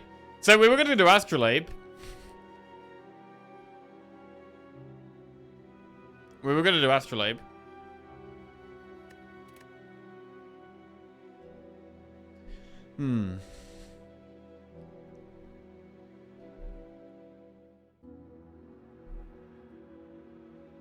Yeah, I don't know. I mean, personally, I don't mind when there's, like, big sponsors or ads in the back of gaming things, because that is one of the main ways you make money. And we want to try and build up gaming and people to be able to make a living out of gaming. And if you don't have these sponsors, you're going to have... It's just going to be way harder to actually make a living and make money to put into new ideas and stuff like that. Game of the Century comes out in 2 weeks. Game of the Century before it's even out? Yeah. Mewgenics.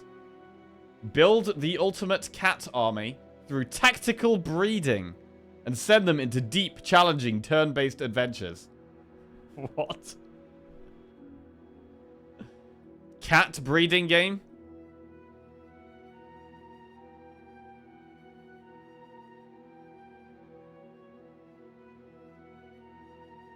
Okay. The new game from the creator of Isaac. Ah. He's been working on it for a long time.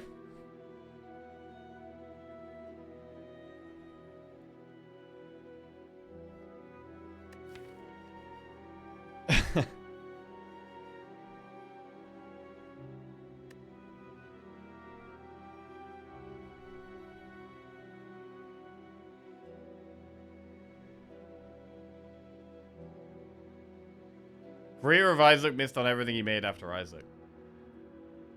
I mean, I don't know. I don't love Isaac as much as a lot of other people who like these type of games. Like, I thought it was quite fun, but I really didn't like... I thought it was just okay. I don't know.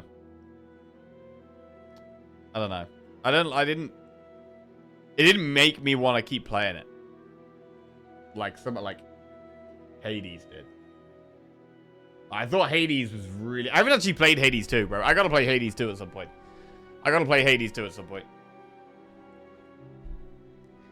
It's best in genre to this day. That's an opinion, right? I think... Is Hades the same genre? Because I would say Hades is better. Or is that different genre? I don't know.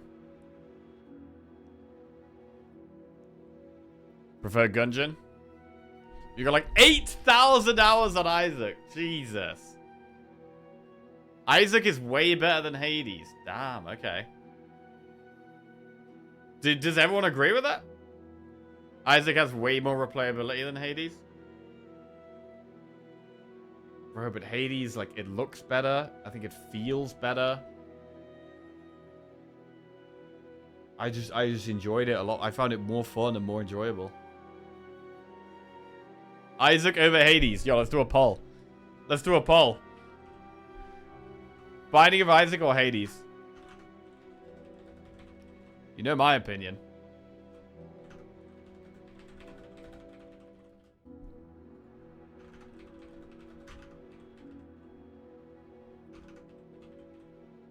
I mean, generally I base games on how much fun I have. I definitely have more fun playing Hades than Binding of Isaac. Isaac was really big back when it first came out. Hades is like Slay the Spire if you only got to pick 3 cards all run.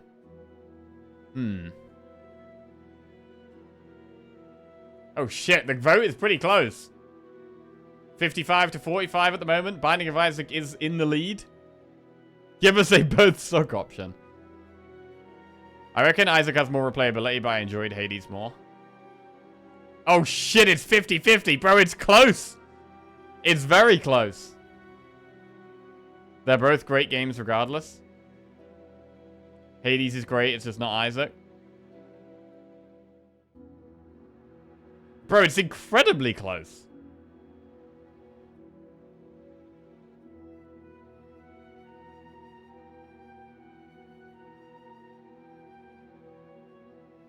One of the earliest roguelike indies. Binding of Isaac. Hades is a better game, but Isaac is a better roguelike. Okay. I want blind votes. I don't trust Twitch chat to not 50-50 a vote.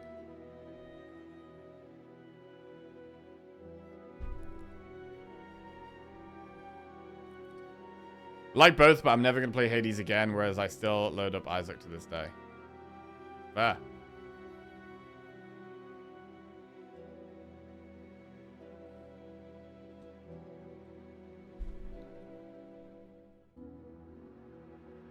Damn, this makes me want to play Hades. Shit. Can we do a poll for picking a relic? Yeah, we've been on this decision for a while. Wait, let's recover here. Where are we? We've just beat the Act 2 boss with our alpha deck. That's what we've done. We beat the Act 2 boss with our alpha deck. And we're thinking about which relic to take. I don't really want to curse. I'm leaning towards Astrolabe over taking the curse. Hades 2 is hard. I stomped Silksong in comparison, but getting farmed in Hades 2. Damn, okay.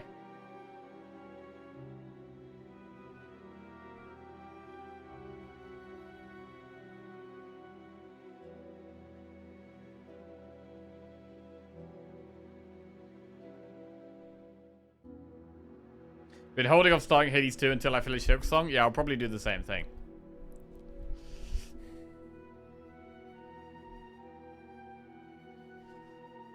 Right, I'm going to take Astrolabe. I'm not transform 1 strike, 1 defend.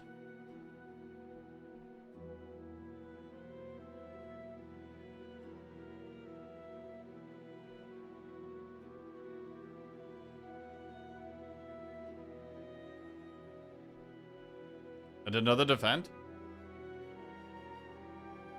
Defend better than Rushdown.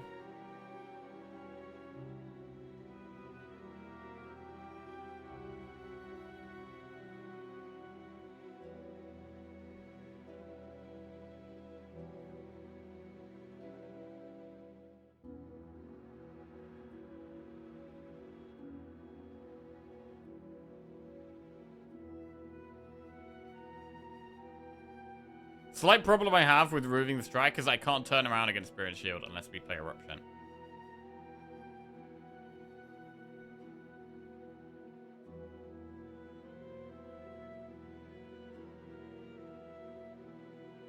Do we need to? Maybe not because of apparitions.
Alright, we got Wreath of Flame Plus, which is terrible. Study Plus, which is okay.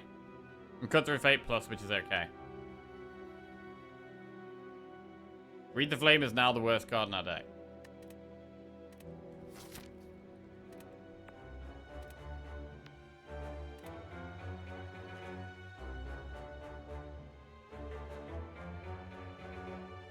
I think we could go do some events and go to this shop. Enemy, event, shop, event, elite. What do we upgrade? Infinite? We're not infinite. We don't have a 1 energy calm. We also don't have a rupture at 1 energy either.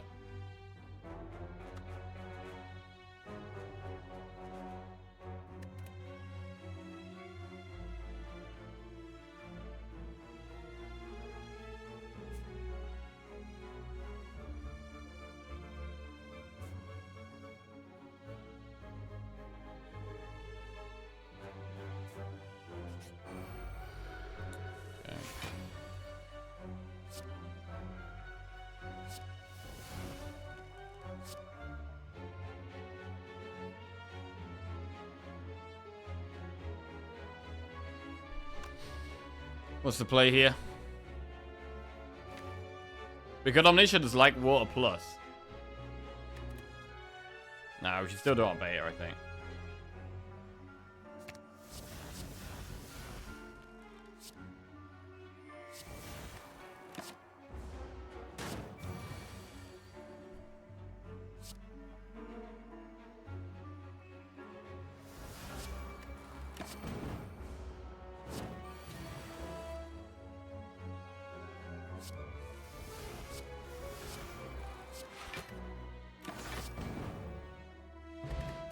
Still chaos.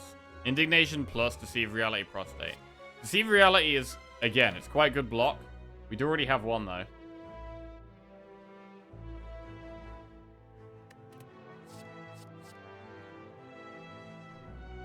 It is just a good card, though.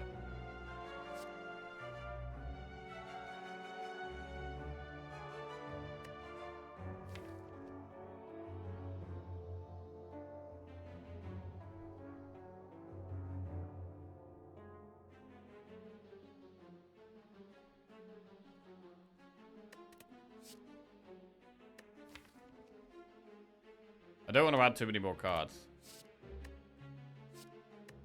I'm gonna skip.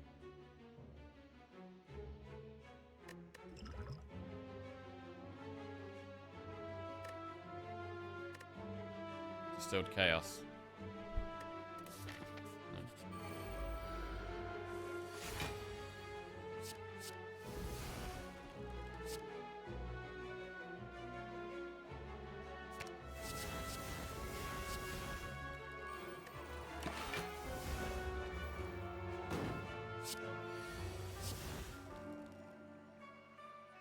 That's a pretty nasty hand.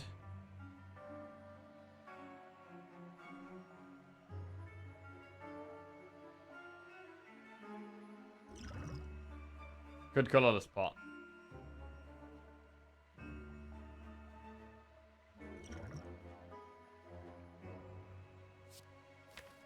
Violence will draw Cut Through Fate, which I think is probably better than Discovery.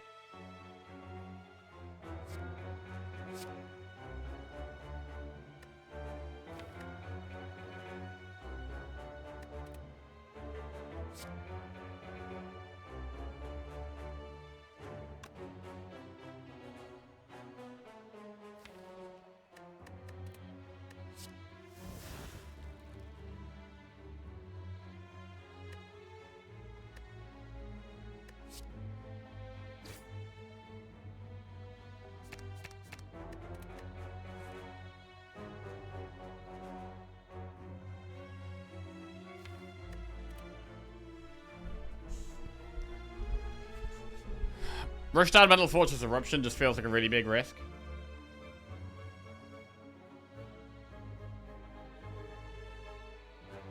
I don't think we take that risk.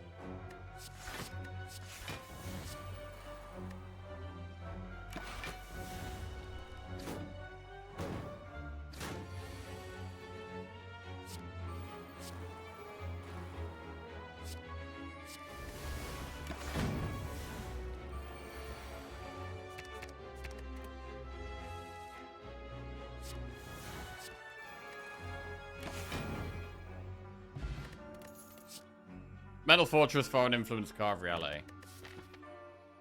Oh, we do have Bird Boss first.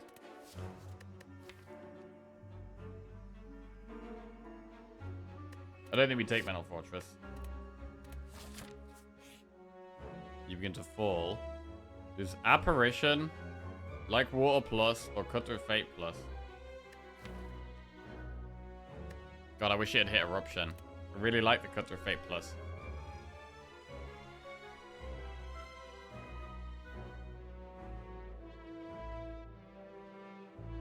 We can't lose a Apparition.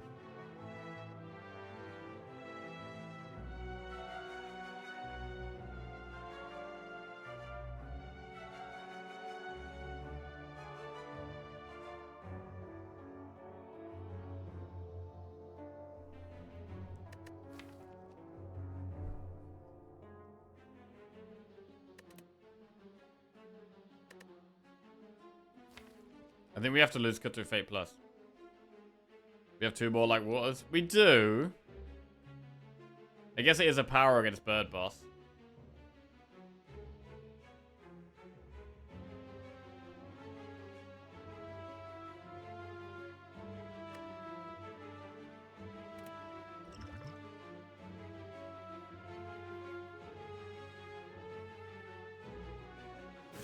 I think it has to be Cut Through Fate. It sucks though.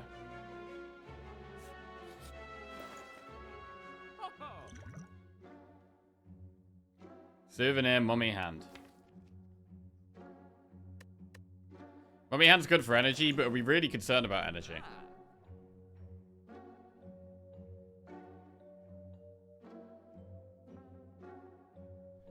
I did really want to remove Wreath of Flame.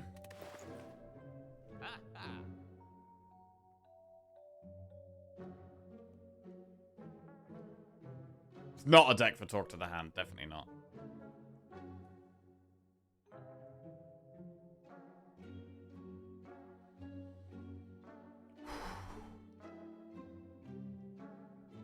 Wheel Kick is draw. It's draw, but it's expensive.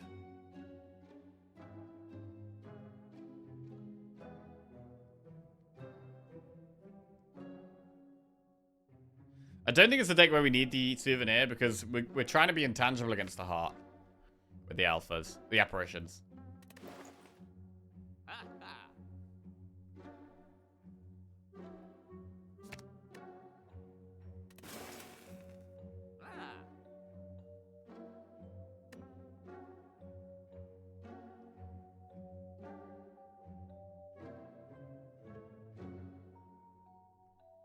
I'm gonna wait for this next shot.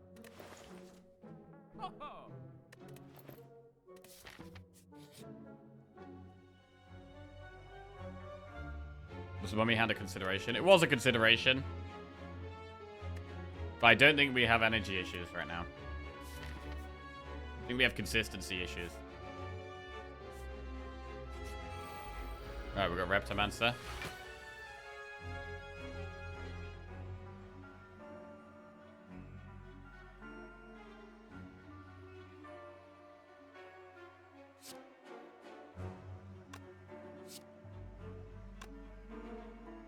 I mean, Omni Beta seems good, but...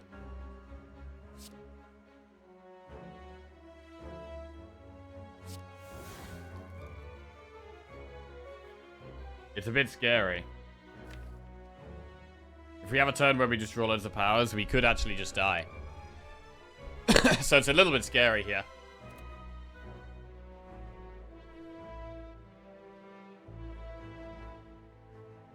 So this is a spot where we maybe wouldn't Omni Beta straight away. Because they're going to do so much damage turn 2 and so much damage turn 3. So we could do Apparition. Omni Apparition. And then we can also Miracle our current Apparition. Or play Like Water, actually.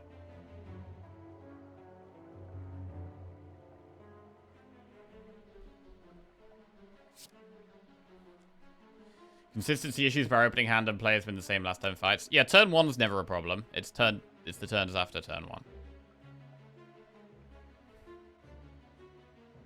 I'm quite scared here. I think we do Omni and Apparition and probably play this Apparition as well.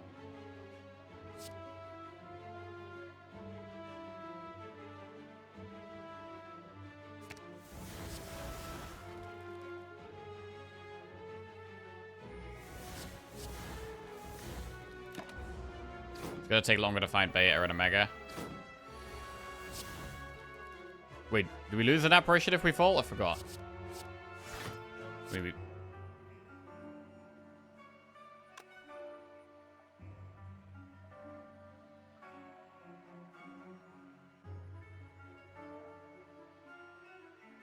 I feel like we do. Do we not vault? We don't? We do? Yeah, I've never understood why this works like this. We don't lose it. Okay, we don't lose it. It's kind of crazy.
Twelve times 2, can we block that? Like water blocks 5, the second block water blocks another 7, so that's 12, that is half of it. We only block half of it.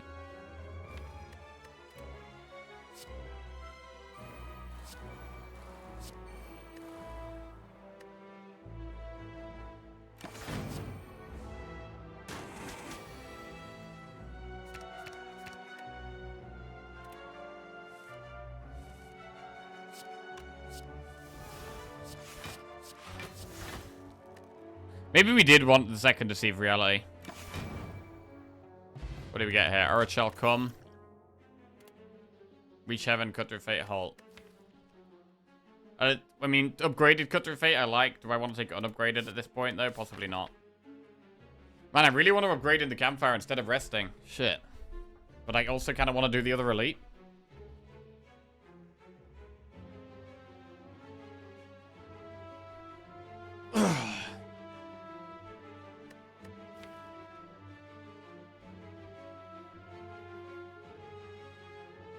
What do we upgrade, though?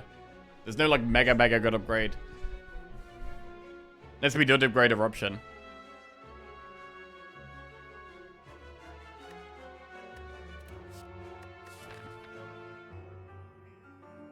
I mean, I'm leaning towards Campfire Elite, and then doing Elite Campfire Shot. We have to recall in one of those. Hopefully we can get an upgrade in one of those. Then we maybe do need to rest.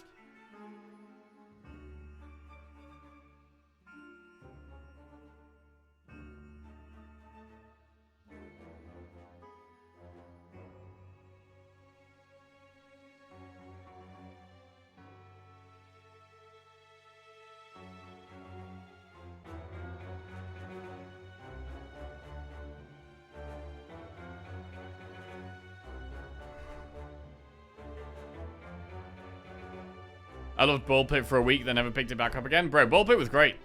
I really enjoyed it. But again, I don't feel like the need to go back into it, playing it again. There's plenty of other games I want to play instead.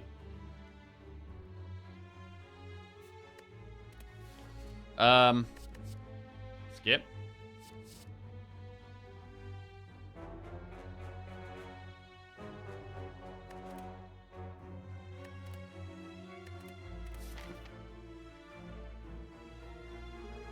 Is the head going to be a problem?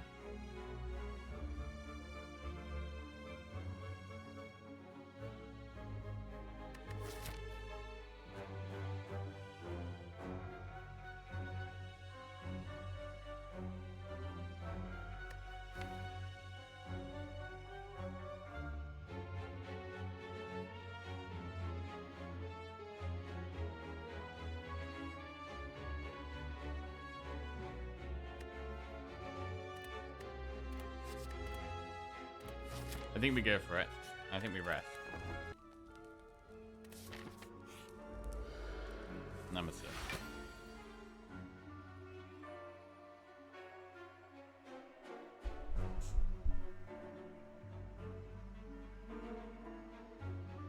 We could Omni something that's not beta. We could Omni the like water plus.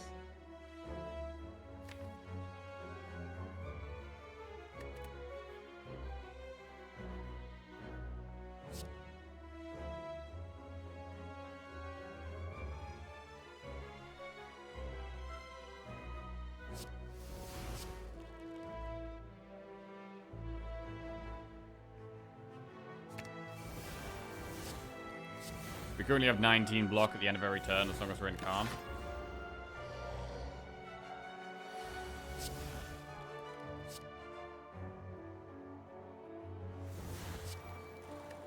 Eruption doesn't do anything. Oh, 25 block with our child come. Oh shit.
When she passively block this, we've got 24 block plus 6, which is 30 block.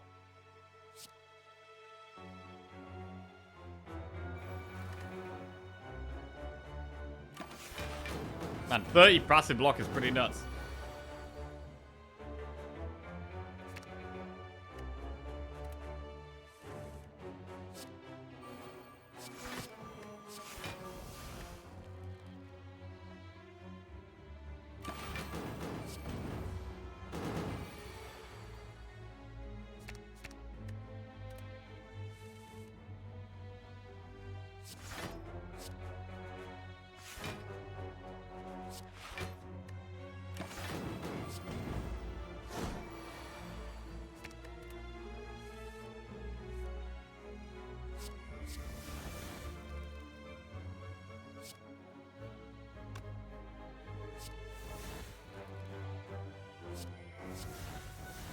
The fuck? 2, 4, 6, 8, 10, 12, 16, 31.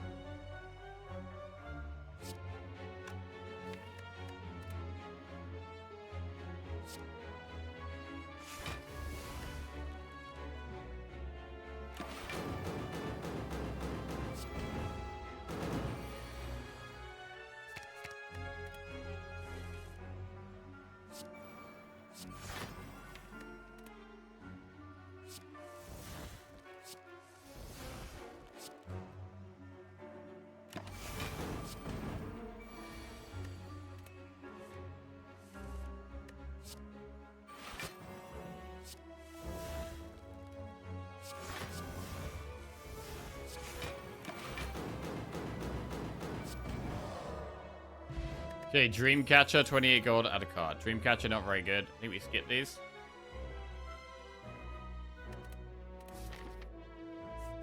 We're going to skip this because we get a curse if we open it.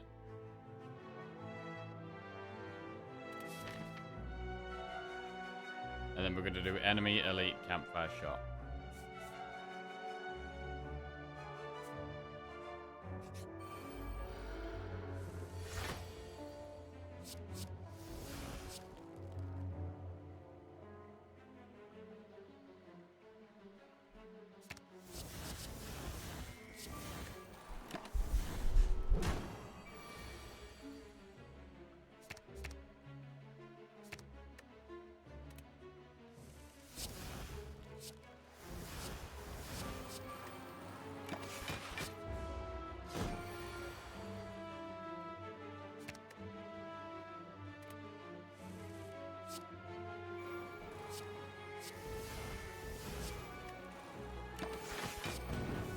Cool.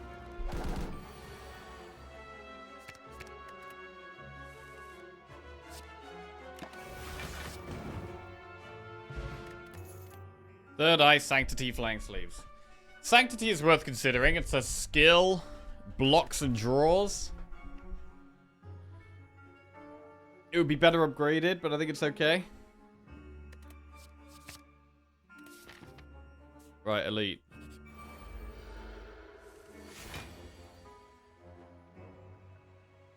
So, again in this fight, last time we omnied Apparition and it felt like the right play. We might do the same thing here.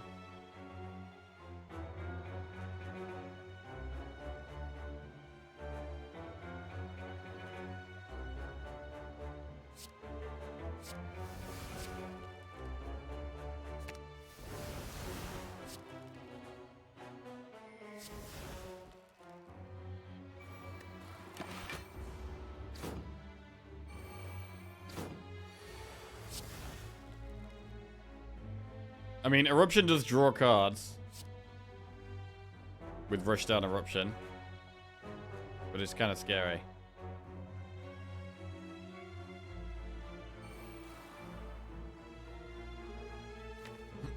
It's pretty scary. We're quite a way off Omega right now. I mean, really, we want to find these two apparitions. We haven't found Foresight. We really need to find an apparition in the next 2 turns. So I am thinking about doing Rushdown Eruption for that reason.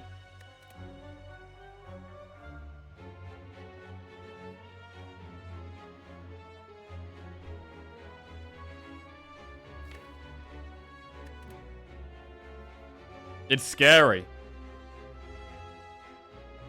Like, if my last bottom 3 cards are like Apparition, Apparition, Vault, we maybe die. But next turn looks very scary. Like, we could just die next turn if we don't have a good next turn.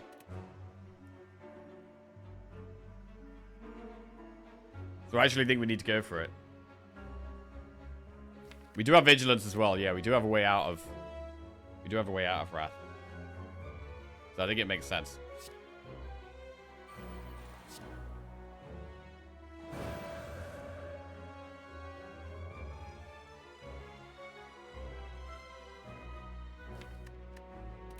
We can play Foresight and Vigilance.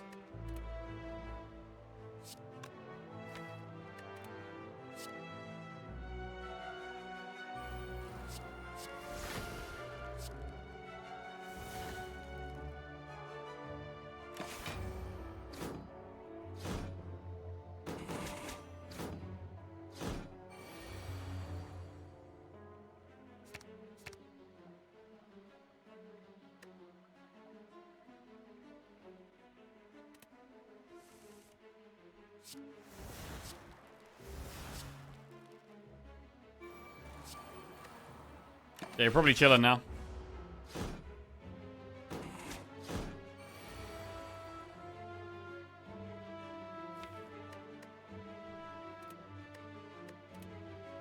It's not attacking.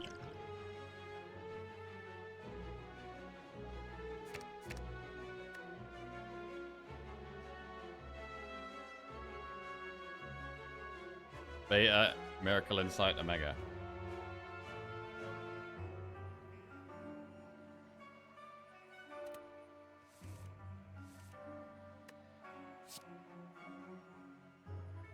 Oh, wait, shit, I was supposed to draw 5. Oh, shit, wait, I just fucked it. Wait, I was supposed to scry nothing there. Shit. Shit, I was supposed to scry nothing there, I think.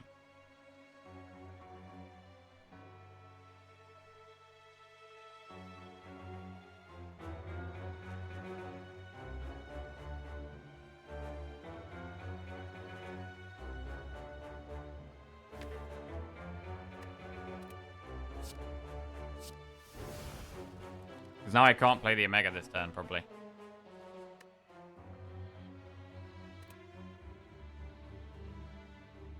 Insight is bad if we draw Sanctity into Omega. It's probably good in most other scenarios.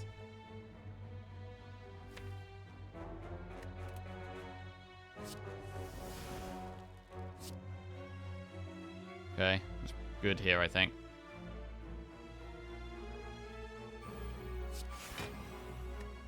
Uh-oh. I'm scared.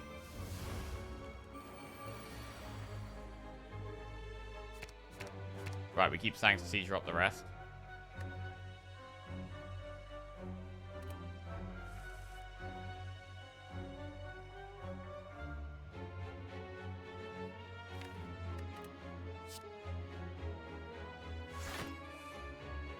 Alright, that does it. And we can play Deceive Reality as well, just have a bit of backup block.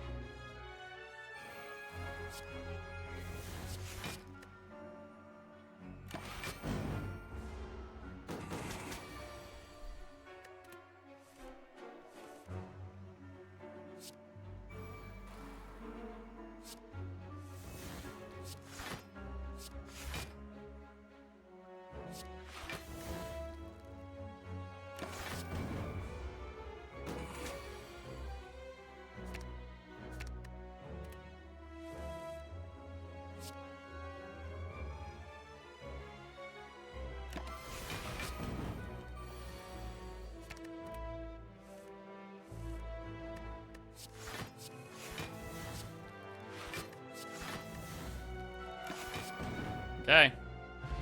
Bag of Prep. That's pretty good. What about Third Eye Plus? Possibly not. You guys see any bad thing about Bag of Prep? Is I might draw too many apparitions on turn 1. Too many things we want to play. We might have to not play some stuff we want.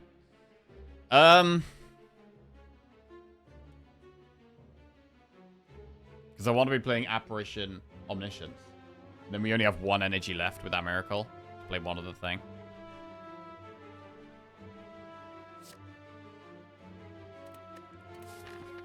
Right, I'm going to skip, go through the campfire. I'm going to recall now, I think.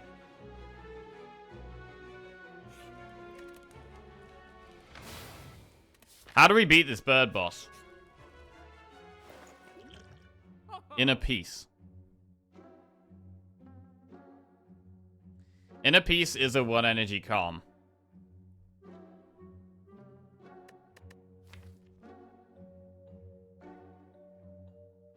If we upgraded Eruption, we can do Wrath Calm, Wrath Calm, Wrath Calm, right?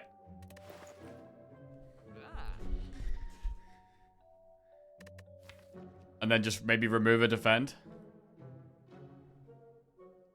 Bro, are we going to end up as a Wrath Calm deck after all of this? After all of this? Surely not.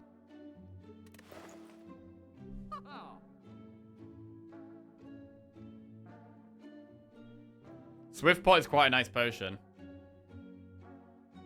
Prostate was infinite too.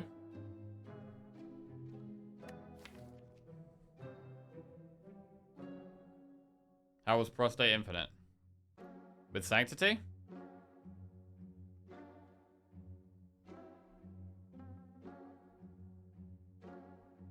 Omni Rushdown.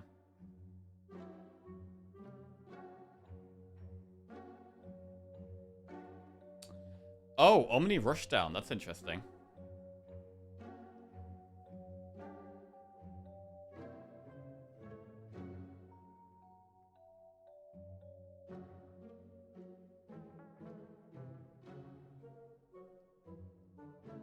Wow, there's actually so many options with Omniscience. I'm pretty glad we bottled it. I'm pretty glad we bottled it, because it does give us options.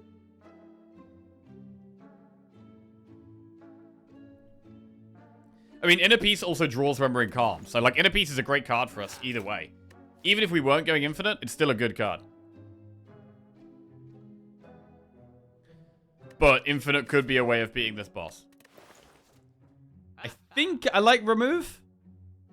What about a Swift Pot as well? Is it worth getting rid of Explosive Pot to buy the Swift Pot? It could be.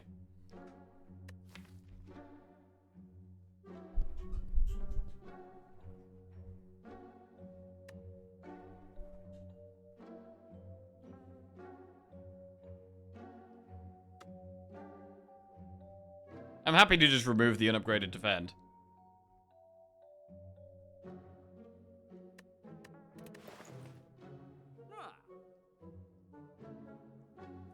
Power deck versus bird boss? I know, scary. We're going to want to upgrade Eruption as well now.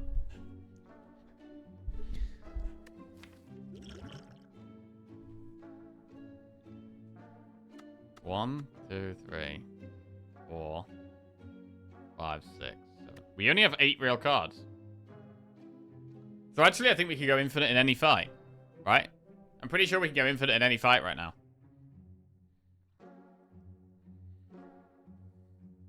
How do we beat Time Eater? We probably do Omega stuff against Time Eater, to be honest.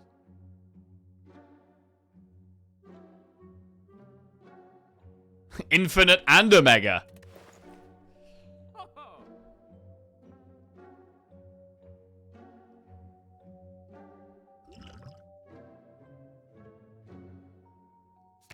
Right, I'm gonna remove a defend. I feel like I should buy the Swift Pot. It's that get out of jail free card. I'm gonna get it. Does mean we can't do much in the final shot though, which is always sad. Okay, so now we've got so much draw, it's like, what the hell do we even do turn 1?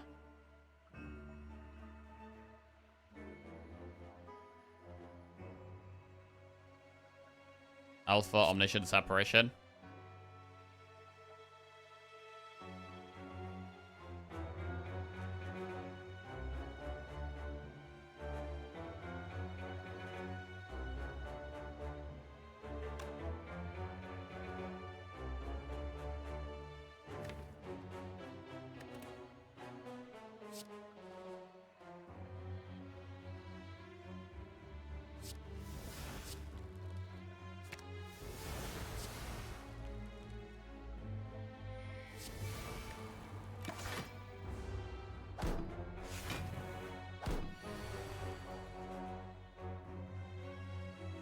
This kind of sucks.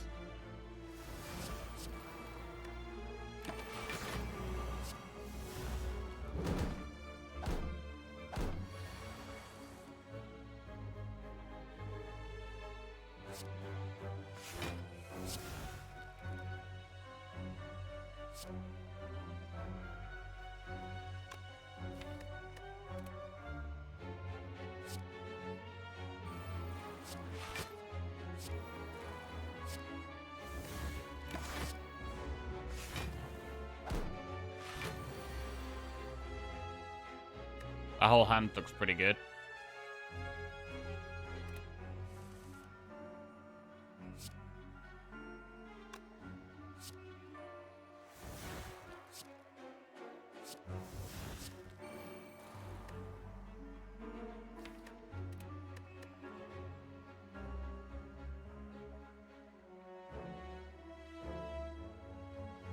Collect gives Miracle Plus. Wait, does it?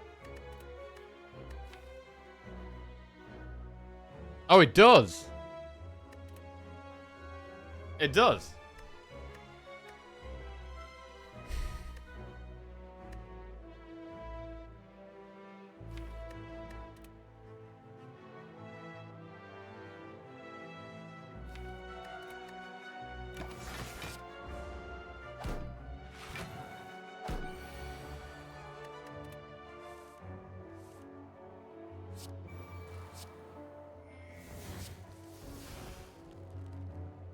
We already blocked this with like water.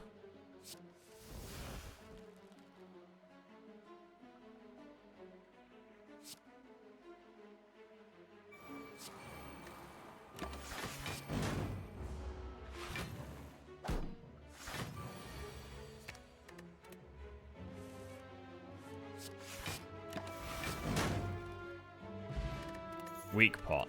Pressure points, flurry of blows, collect. I think we skip. And we do get one last upgrade in this campfire. What do we upgrade though? What do we upgrade? Is it collect? Is it like water? Is it Mental Fortress? If we're doing Wrathcalm, I mean, you don't really need to upgrade Mental Fortress if we're infinite.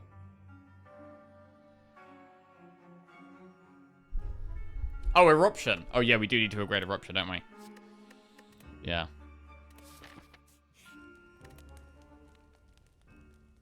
For this boss specifically, I think.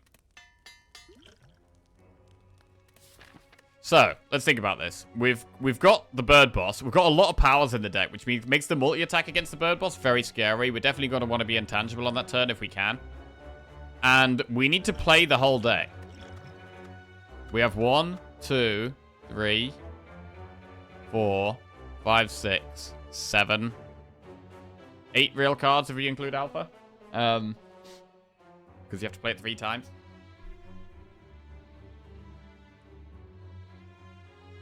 The fastest way to get to infinite is to Omni... Is it Omni Rushdown? I mean, I might want to Omni Apparitions, to be honest, to just buy us time. Omniing Rushdown is good. But Apparitions might be the way.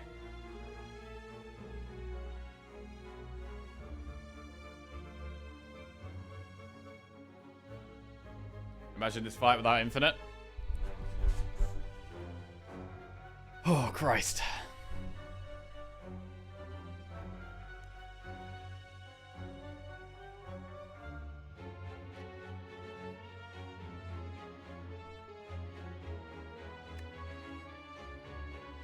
I mean, how do we get to a full hand? We do have Study, which adds insight. Study can get us to a full hand. Inner Peace makes it easier.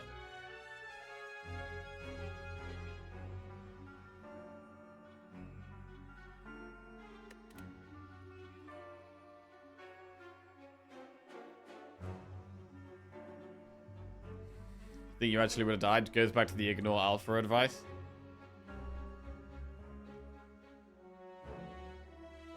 I just couldn't resist going for the alpha, man. I just couldn't resist.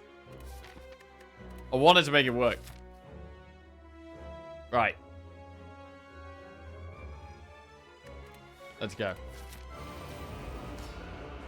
I mean, I reckon there's going to be some runs with Watcher where going for alpha is the correct play. I bet there is. You're never going to know it because you're not going to know the seed. But I bet there's some seeds where going for the alpha is the best line. Alright, we've got double apparitions here. We could apparition, and then miracle omni another apparition. And we have like 4 turns of intangible. And that probably buys us quite a lot of time.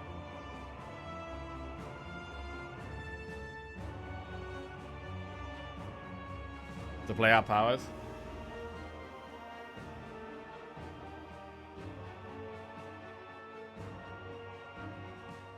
Just don't need to ignore the broken stuff like Tantrum. I mean, if we're taking Tantrum, we wouldn't have Mental Fortress. Maybe it doesn't matter in this fight.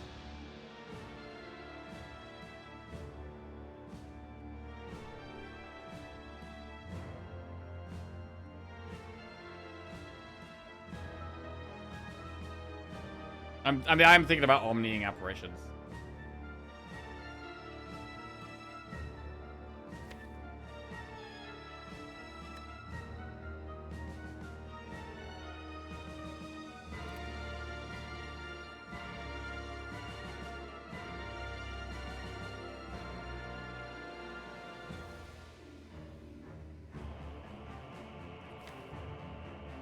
We need to be, with the amount of powers we're playing, we have to be intangible.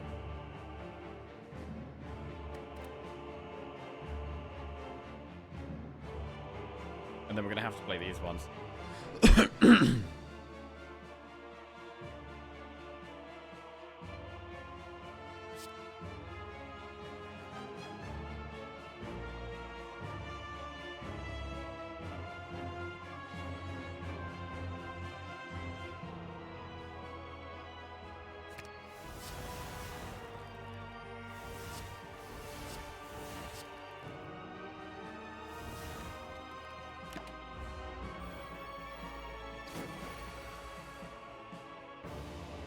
Do we vault now? I like study. I like getting the light water out of the way.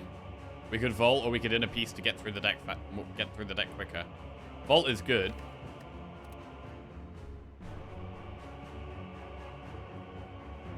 Could be study, like water, vault, or it could be inner piece.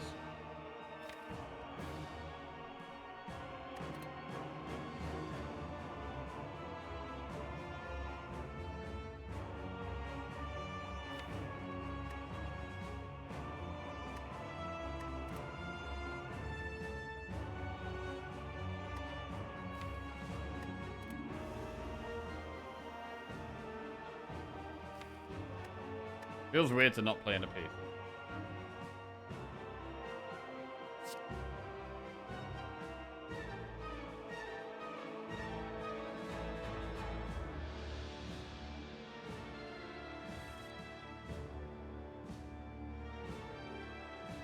Okay, maybe we do vault anyway. I was hoping for another 1 energy card to play, but there really isn't one here. So maybe it's study vault.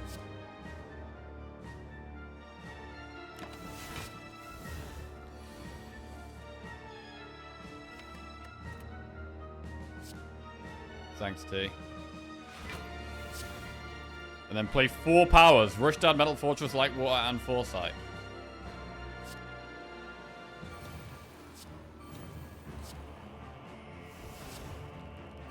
It's getting a whole load of strength.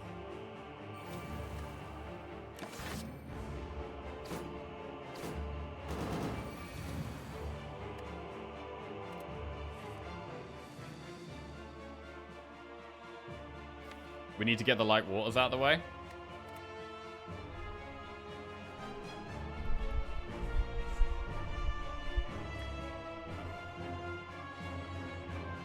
Do we play the insights? The thing about the insights is that they can help us to get a full hand. When we have got down to 10 cards, the insights can help us actually get to have some safety.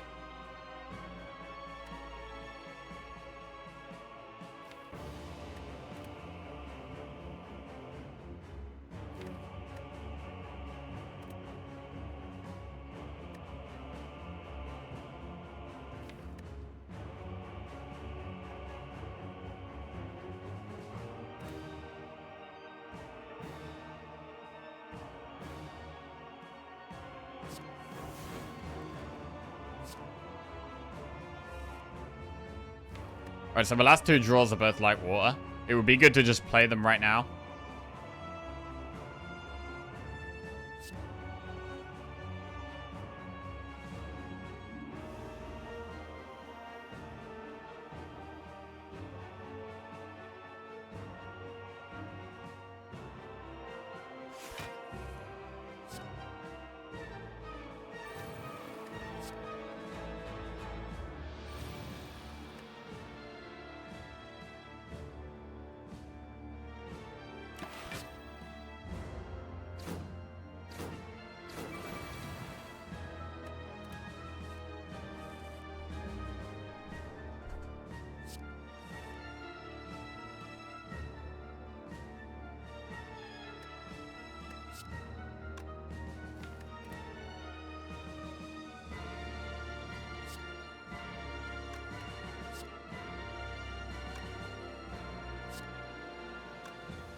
That's infinite.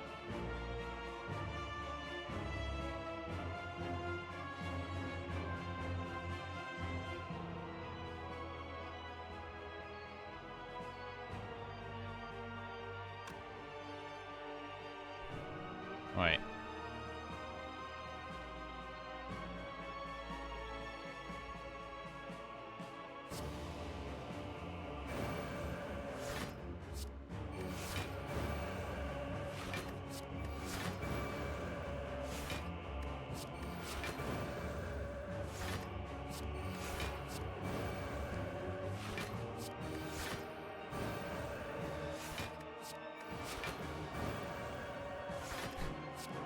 I'm gonna kill the birds just in case I've like messed up somehow.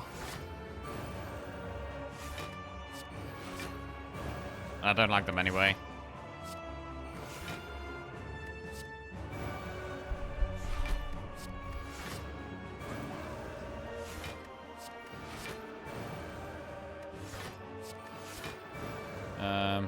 Okay.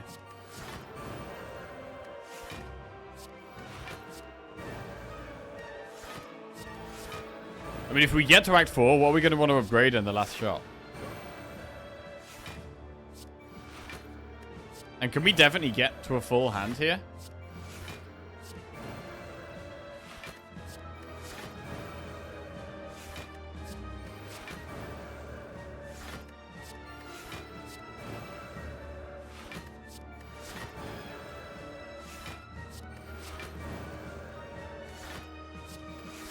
Next time we have double insight.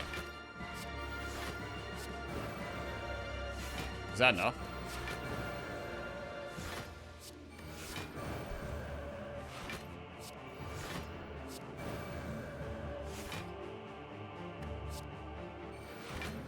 We'll have 5 cards in our hand. We only got 9 in the deck. We're not including Miracle. No, we've only got 8 in the deck. We have 5 in our starting hand. Inner Peace gets us to 7. Insight gets us to 8. So yeah, just 1 Inner Peace and 1 Insight gets us there, right? I think.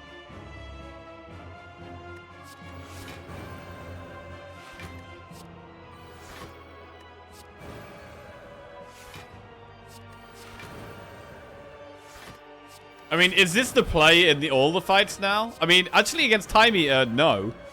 Against Time Eater, I don't want to do this, to be honest. Against Time Eater, I want to do a Mega again. What about against Spear and Shield and the Heart?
Okay. That's it. We beat the bird boss.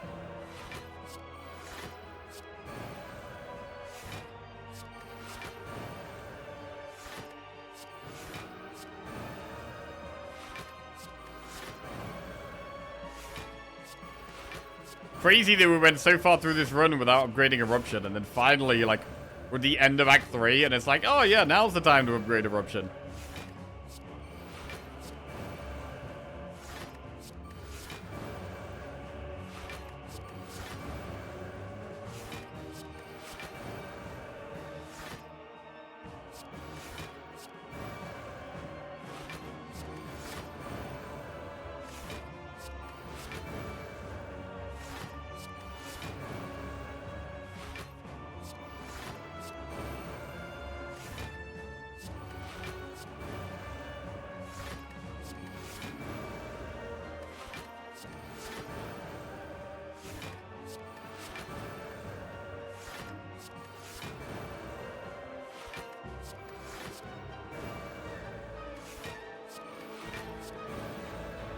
Just totally chilling. I'm wondering if we're going to want to Omni Beta.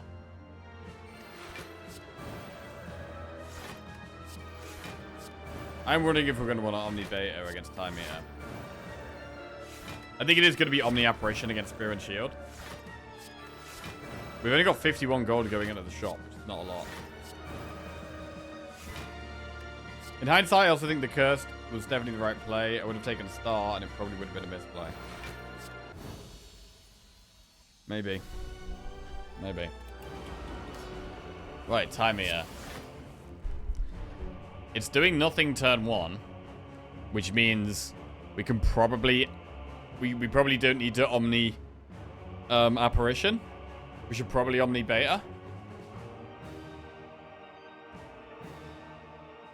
The juice is pretty nice here. Juice is pretty nice.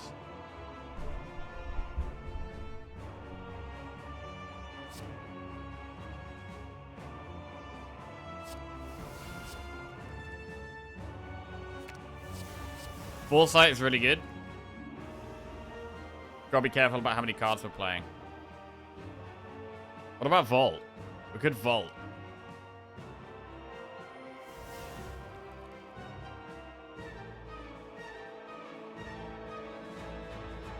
We could do Miracle, Miracle, Foresight, Vault.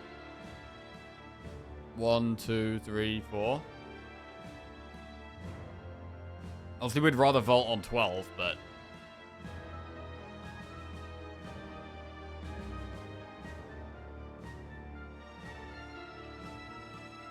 also play 3 powers. It's alright if we get Apparition next turn, right?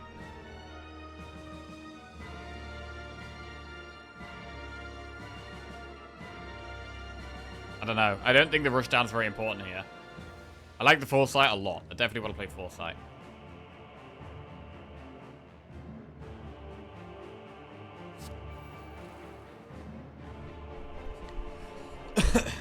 I don't know if we need to play any of the rest. We could just chill. We could just chill here with the rest of it.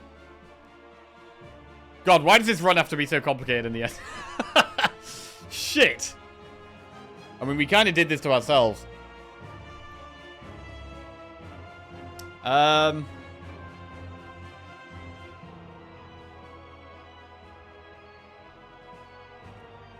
not sure how I'm going to play the heart yet.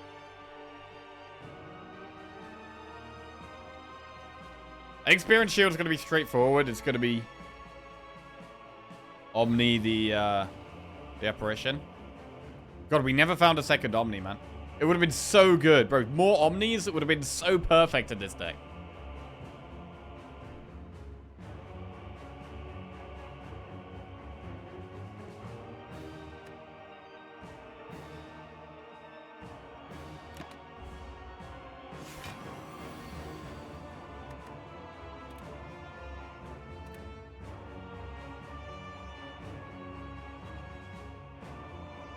Act 4 is a joke. Even the heart?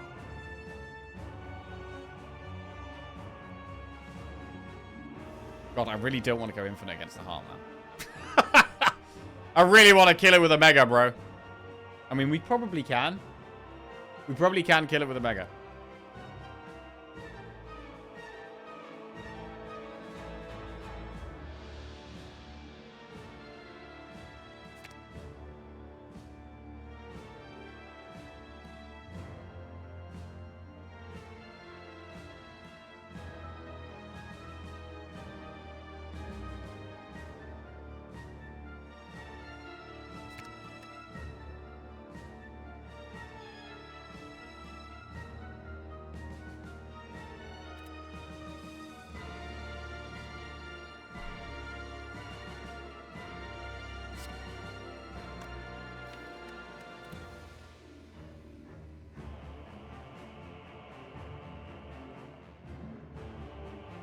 What about Apparition, Apparition, Collect?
We could do study collect.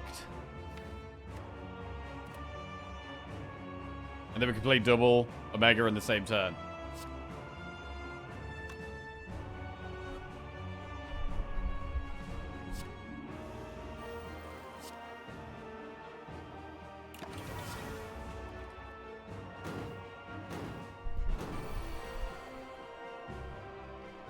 Do we want another apparition right now? I want to play the Omegas this turn.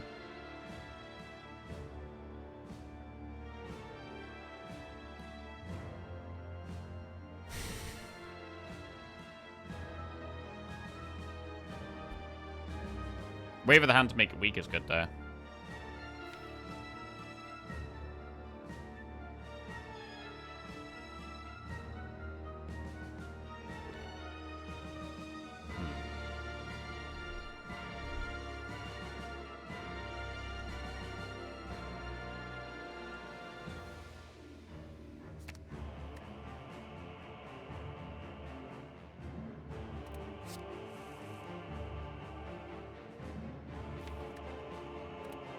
Omega, Insight, Miracle, Omega.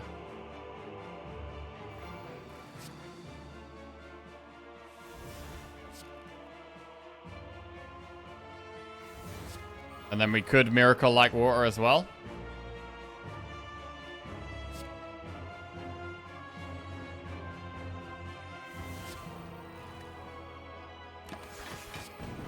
Damage.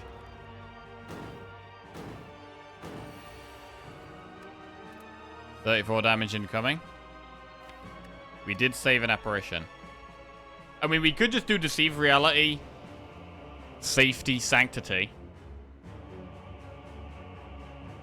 And that's quite a lot of block.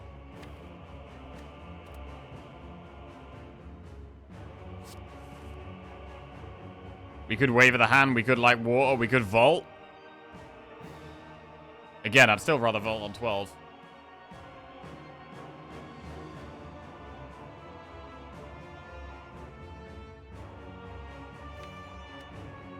We have Apparition in the deck for another turn.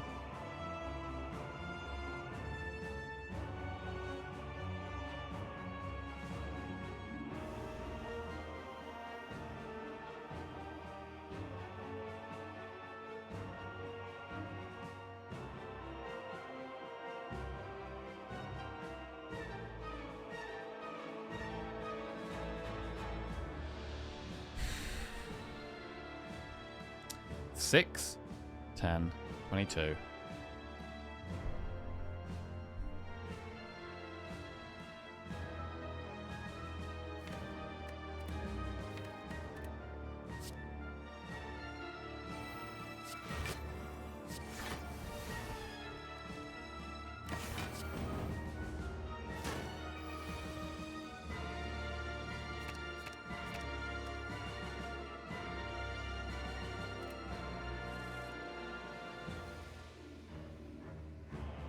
Oh, maybe I should have played Apparition here.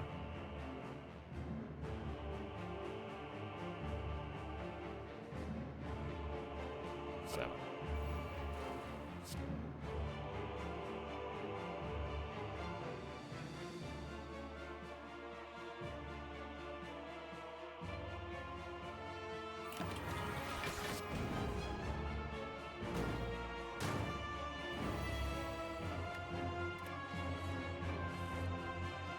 So I just need to find Vault. If we find Vault, it dies.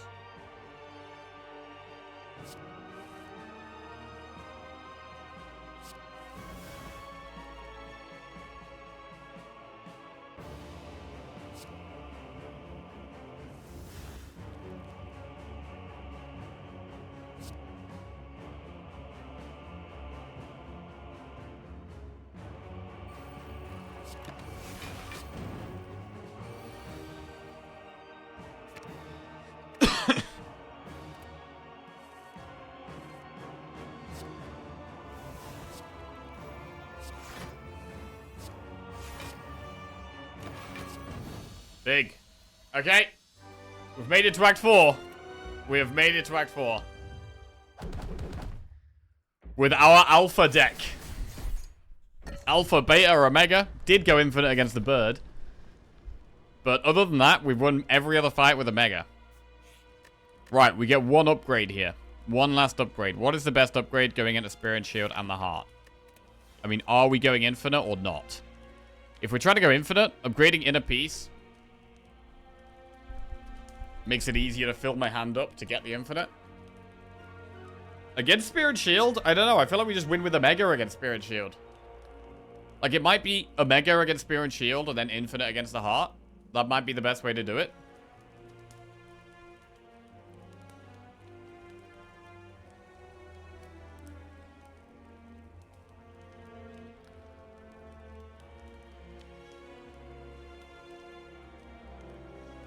I'm really glad we've got the apparitions. I'm really glad we've got the apparitions. Rushdown upgrade. It's much easier to play if we draw it on turn 1.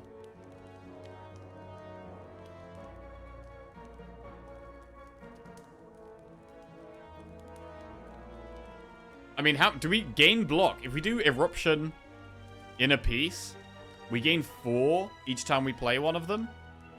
And take 2 from the Heartbeat. So we do have infinite block, actually. Even with unupgraded Mental Fortress. If we do end up going infinite against the Heart. Because Eruption gains 4 block and Inner Peace gains 4 block. And Eruption we take 2 and then Inner Peace we take 2 or 3. We still have infinite block, so. We don't need to upgrade Mental Fortress. I think it is either Rushdown. I don't think we need to upgrade Wave of the Hand. I don't think we need to upgrade an Apparition either. It is, I think, Inner Peace or Rushdown. I like Water, I don't think it's worth. So yeah, Inner Peace or Rushdown. We do have Swift Pot, which helps with our draw as well.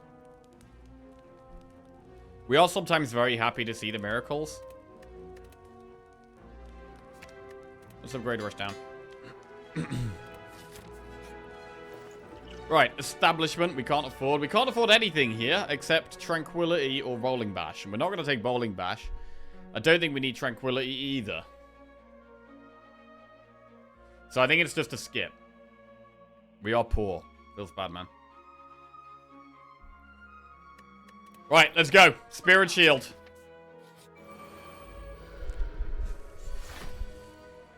Okay. This is where we're very happy to see the upgraded Rushdown. Much nicer having it for 0 here. Do we Apparition? Omni Apparition. It's hard to not do that. Do we Study or Alpha? Because we could win this with Infinite, or we could win it with Omega.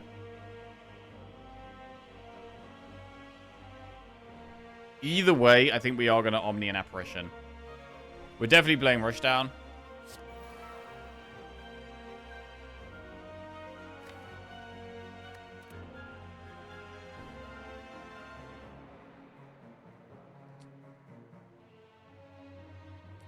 We're definitely Omniing Apparition.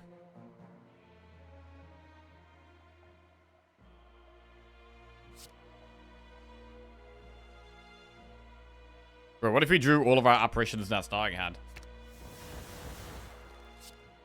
Right, we're intangible for 3 turns. Right, do we Alpha or Study?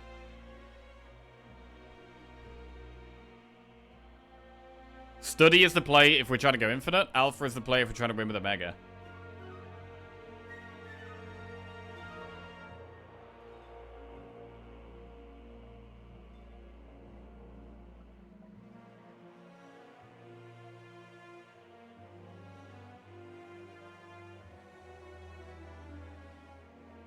Study just makes more sense, I think.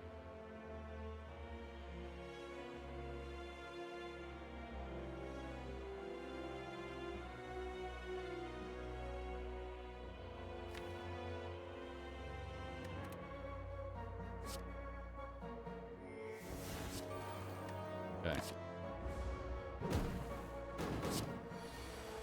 Got 2 burns in the deck. Play Insight.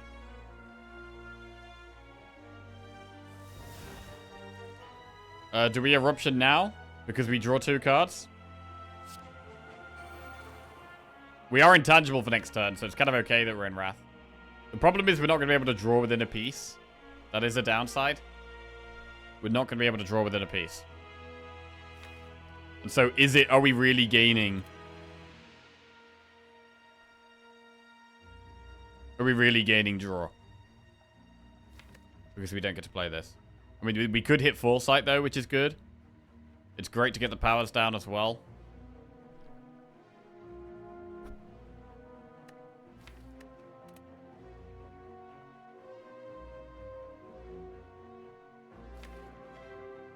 We have another apparition in the deck.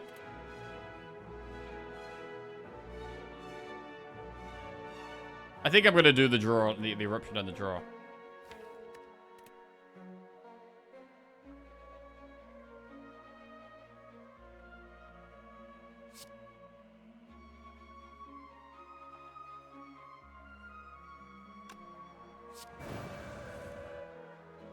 Wave of the Hand Sanctity. And then we like water collect.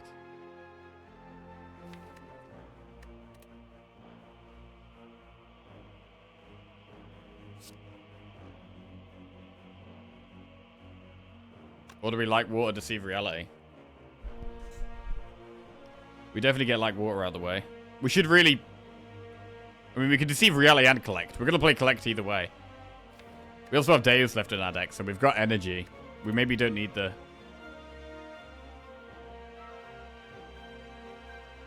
We get healing from Pantograph.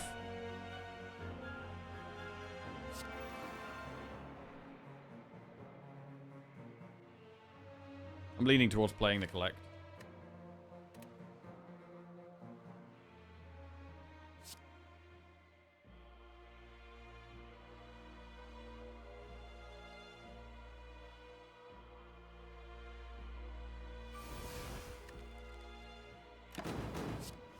We're intangible for next turn. We can apparition, so we're intangible for next turn as well. Insight. Power, power, power. Apparition. Being calm.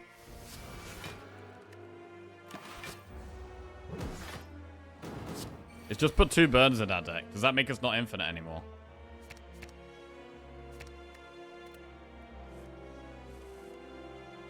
I'm not sure we're infinite anymore with 4 burns.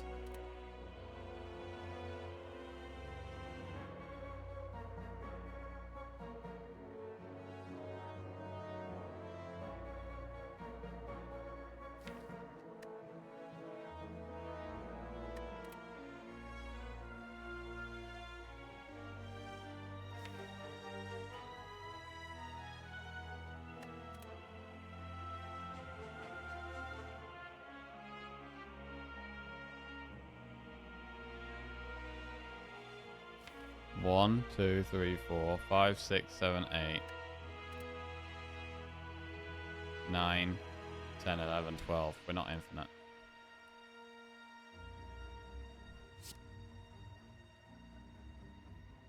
And Omega's not going to be very good because of the shield block. This is actually... I'm kind of scared now.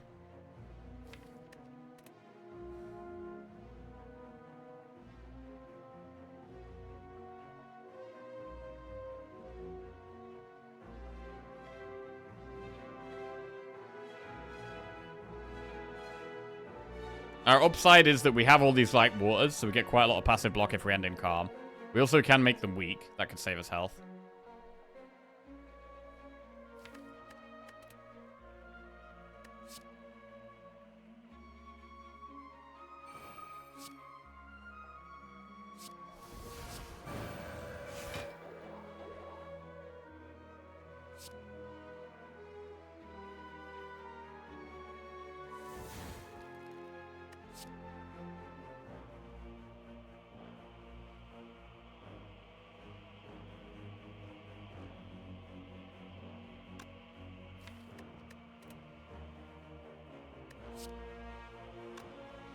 We're not going to be intangible next turn.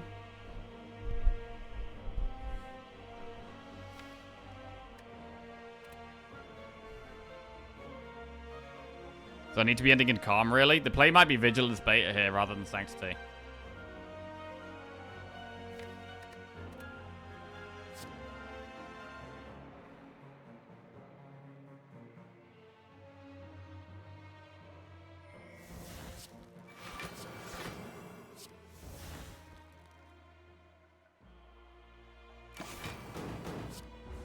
They are both weak.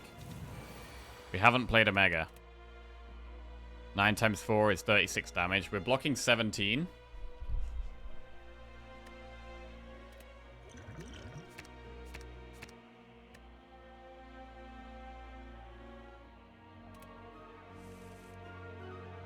We could do Omega and Vault. We could just Omega Vault. And then maybe play Deceive Reality.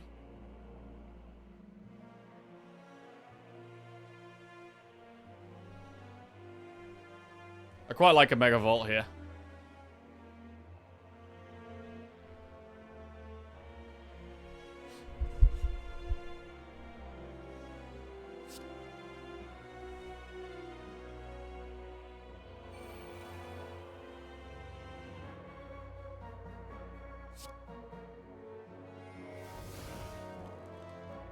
We actually block less with Deceive Reality because we lose our Chalcum, but then we'll have the safety in our hand, which is quite nice to have.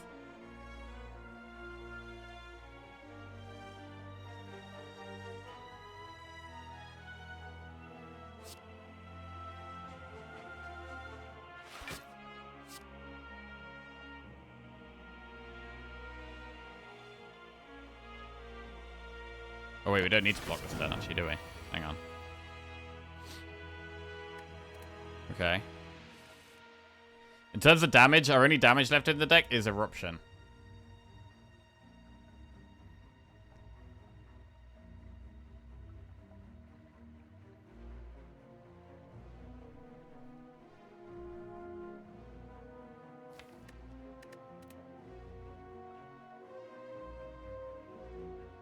We could do Wave of the Hand, Vigilance, Safety.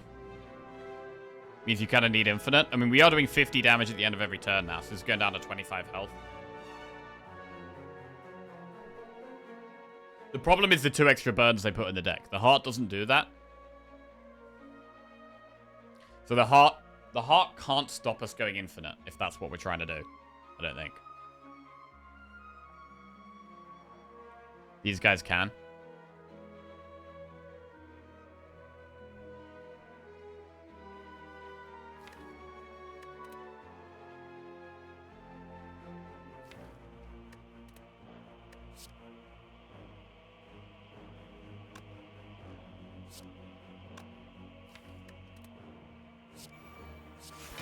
I'm going to save the insights.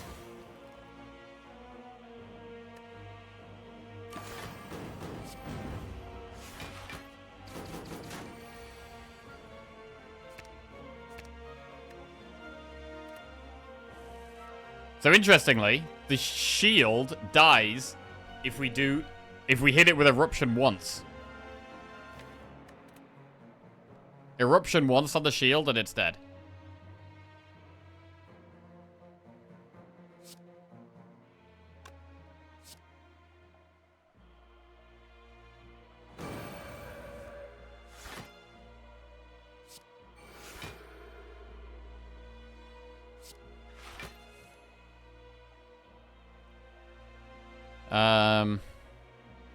So that now dies.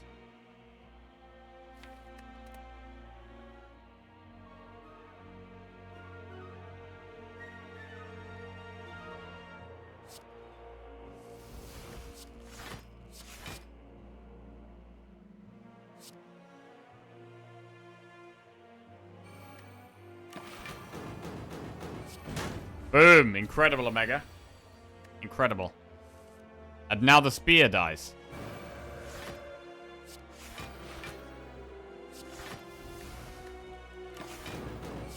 And we've made it to the heart. We've made it to the heart with our alpha deck. 30 gold, Centennial Puzzle, Energy Pot, Empty Mind Plus, Wallop or Talk to the Hand. I mean, does Empty Mind Plus help? Empty Mind is a great card. It's a great card. Do we have 8 real cards though? Wait, 1, 2, 3, 4, 5. With the apparition, we have 8 real cards. Empty Mind is great at the start. Alpha's not real. Alpha counts as a real card because it's 6 energy to play it all, I think. We don't need Talk to the Hand. Like, we have 10 cards. We have 10 cards if we're including... Wait. Is it 10? 1, 2, 3, 4, 5, 6, 7. If we include Alpha as a real card, because it's so expensive to play, we do have 8, and then plus the Burden the Wound gets us to 10, which is infinite. So, if we're trying to go infinite against the Heart, we actually shouldn't add another card here, I don't think. It's really weird turning down Empty Mind Plus, though. It's such a great card. Empty Mind Plus is such a great card.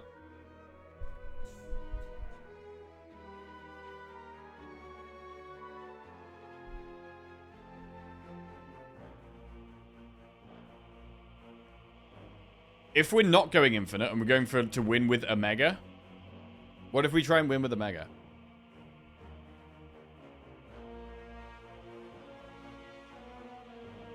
It's playable, but we'd probably, against the Heart, with it having 800 health, you kind of need to Omni Beta. Like, if we're trying to win with a Mega, we basically need to Omni Beta, and that's really risky when we're thinking about Omniing possibly Apparition, which feels a lot safer. So I think we probably should go for the Infinite against the Heart here, rather than Omniing Beta, even if that's what we want to do. Empty Mind does generate energy to play the Omega. It does draw 3 cards. We can Omni Defend. Makes this card exhaust. Oh, true. We can Omni something we want to exhaust. I don't think that's sensible, though. I don't think that's sensible at all. When we can Omni Apparition instead. Or Beta, or Rushdown. I don't think it makes sense to Omni Defend here.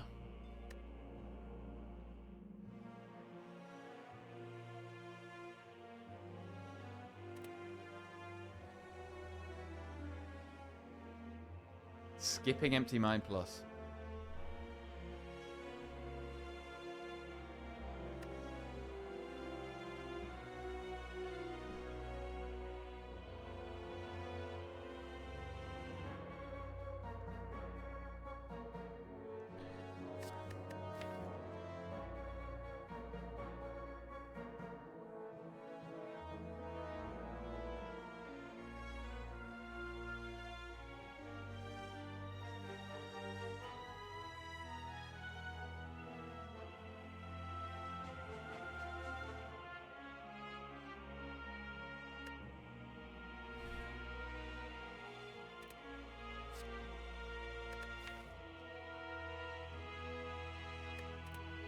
I'm gonna skip. I think we do go for the Infinite. I think it's the way to beat the Heart. The Omega, we have to do it on Beta. We're gonna have to Omni Beta, and that means we're not Omniing Apparition. I think we do go for the Infinite against the Heart here. As much as I want to do the Omega. And it did really help against Spirit Shield there. I think we now go for the Infinite. Right, what about Energy Pot over Weak Pot? Weak Pot is good if we're not doing Apparitions on the first couple of turns.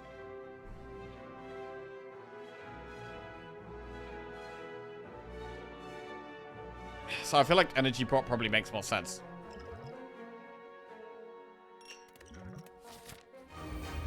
Okay, here we go. Here we go.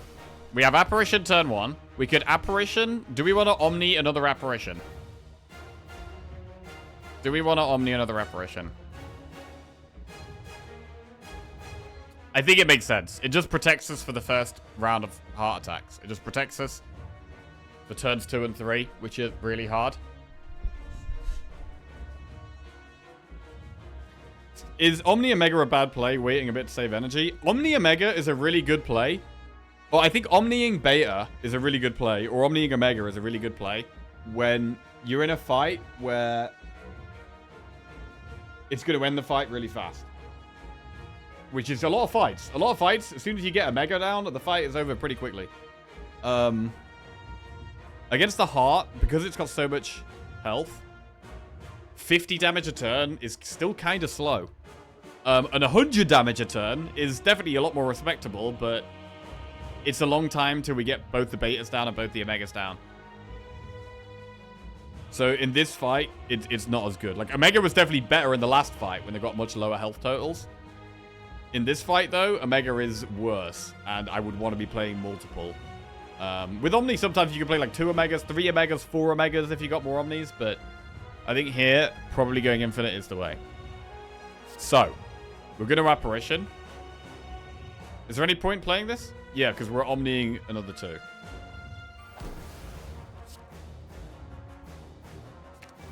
And then we're going to play Rushdown and Like Water.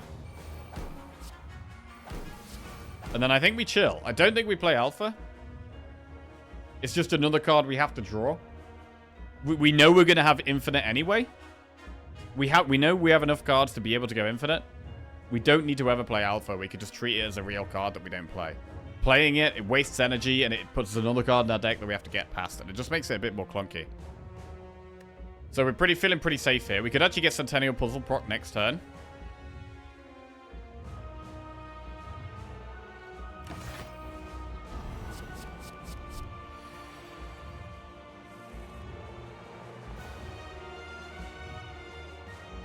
Miracle Sanctity's fine.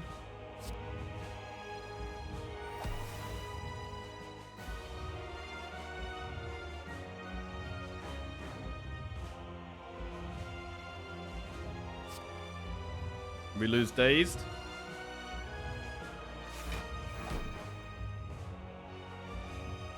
We don't really need to play Wave of the Hand. We could play Mental Fortress and Like Water and Study. What about Vault, though? We could Vault.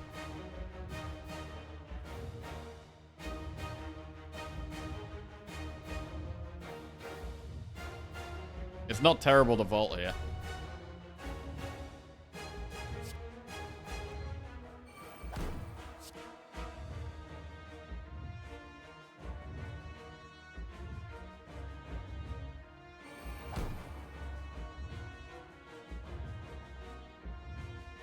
If we play the Energy Pot, we get to play Eruption.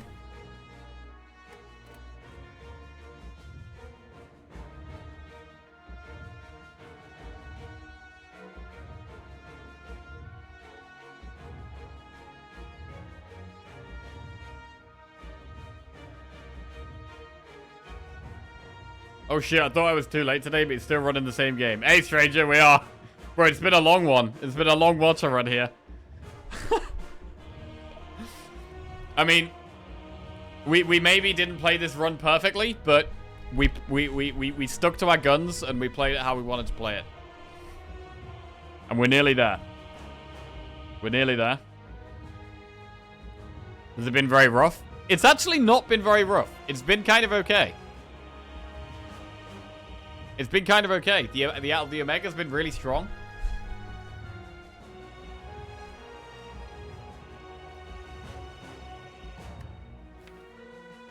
And towards the end game here, we have got actually an Infinite in here. And there's been one fight where we went Infinite. And I think this is the second fight where we try and go Infinite. Omega? You have missed an Omega run, bro. We got Alpha from Floor 0. We had Floor 0 Alpha, and we've kind of built around it. But I think going Infinite against the Heart is our best odds of beating it. And that's what we're going to do here.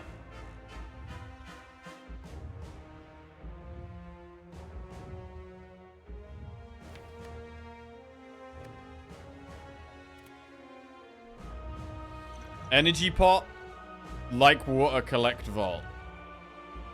But I'm playing Eruption, aren't I? Am I playing Eruption? I'll start fully skipping work nowadays so I don't miss shit anymore. Yeah, fair, fair.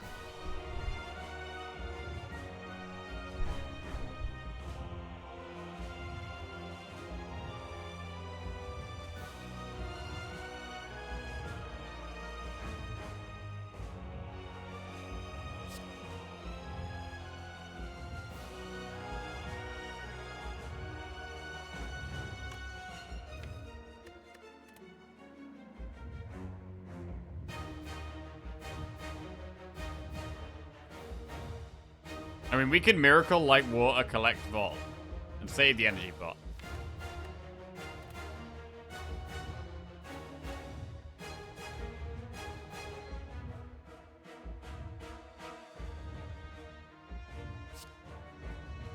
Wait, no, that doesn't work. You can't collect then vault. Hang on a second. That doesn't work. We can't collect and vault.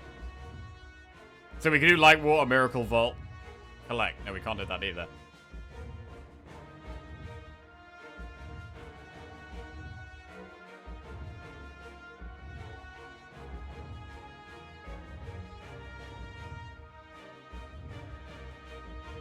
We can do light water, collect energy pot vault.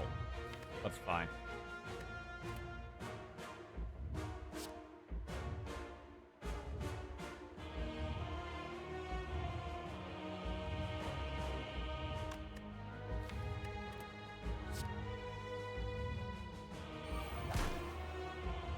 Why not eruption? We could eruption. If we get void, we can miracle vault. I just like having inner piece for draw. And as soon as we eruption, inner piece isn't draw.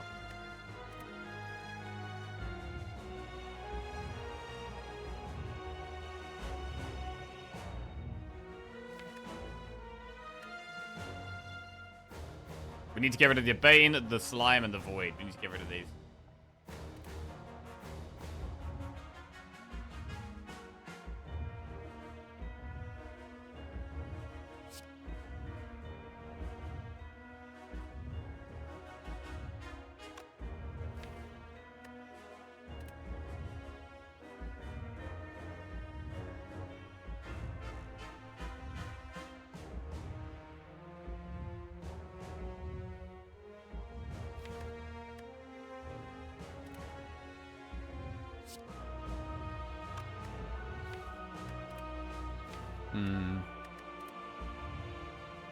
We do also have Swift Pot.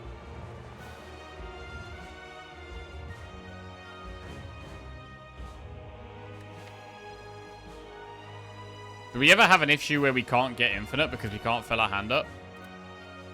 We draw 5 cards, we play in a piece, it gets to 7 cards, and then the draw 2 cards fills our hand. So no, I think we're okay every turn.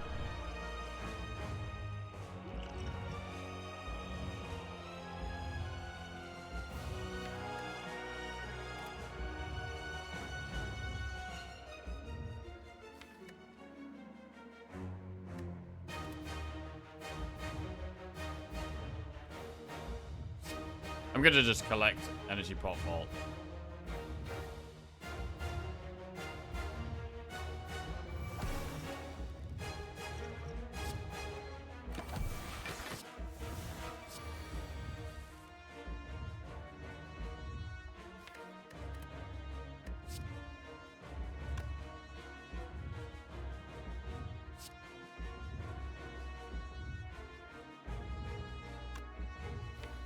No reason to not play Apparition, to be honest.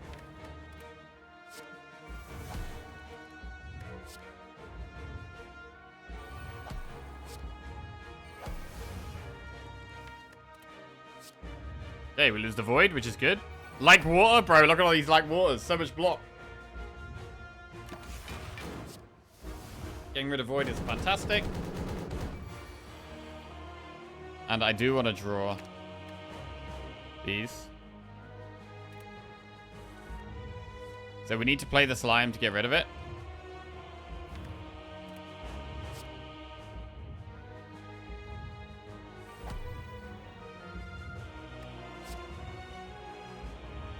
We lose the Sender's Bane and the Slime here.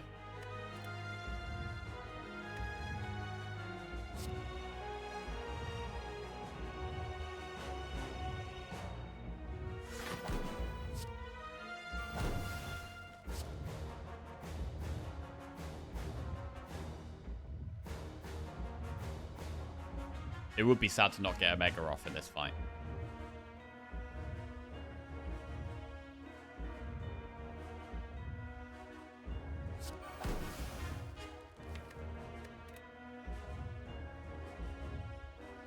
Okay. We lose the Sender's Bane, which is solid. And then we're nearly there.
Okay.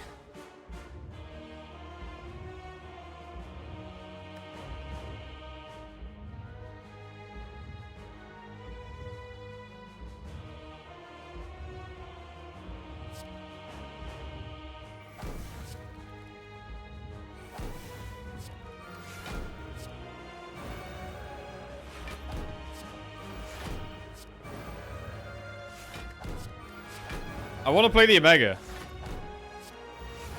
How do we get the Omega in here?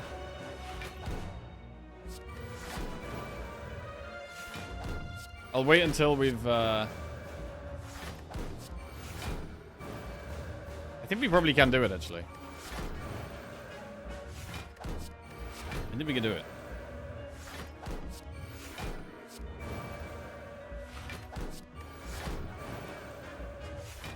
So we're gonna damage cap this thing.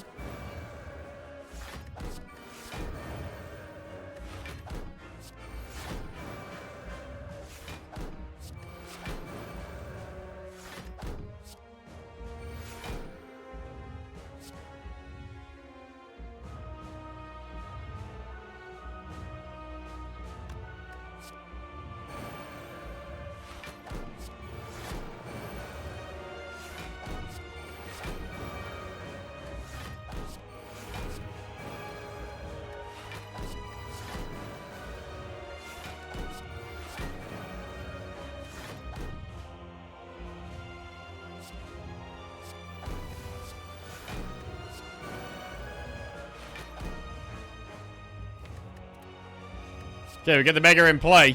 Lovely.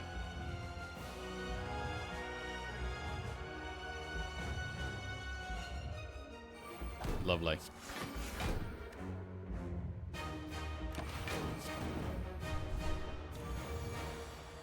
We're going to finish it off with that. We're 100% finishing it off with that.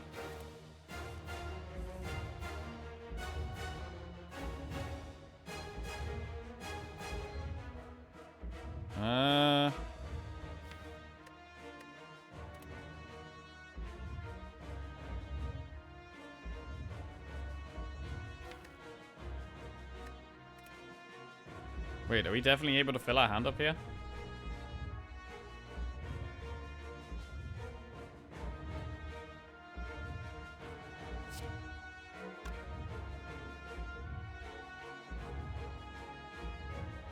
How have you exhausted 20 cards? We got a lot of powers. We have 1, 2, 3, 4, 5, 6. Wait. 1, 2, 3, 4, 5, 6, 7 powers. Lots of cards that exhaust. 1, 2, 3, 4, 5, 6, 7, 8 cards that exhaust.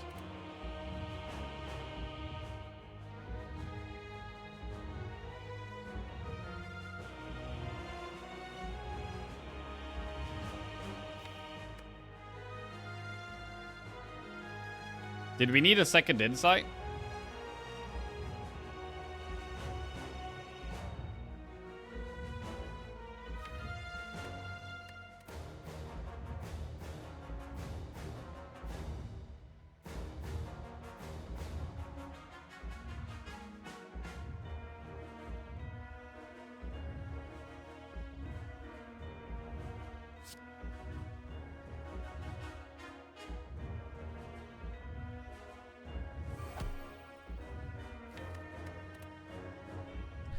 So, I mean, we could Eruption, Insight, Sanctity.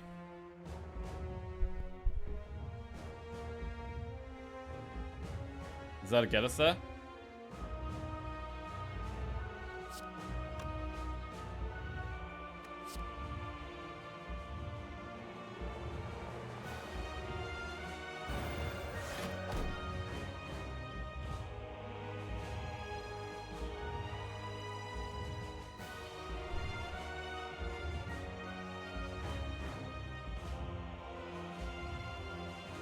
I mean, Insight is just...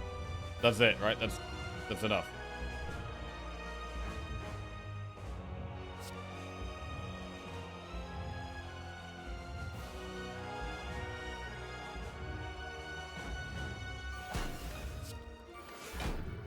Okay.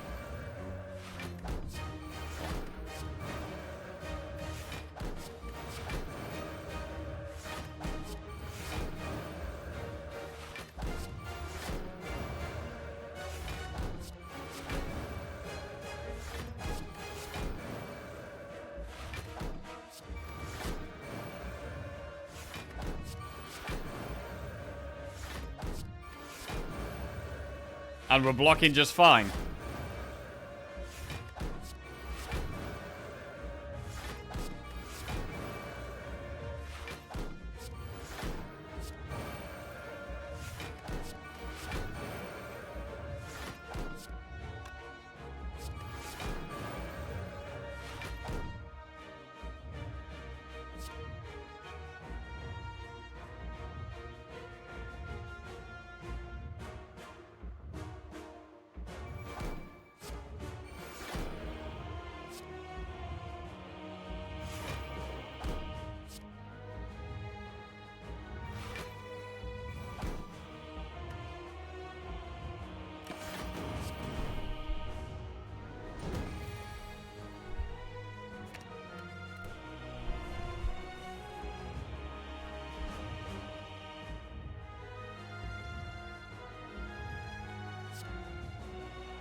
Vigilant Sanctity.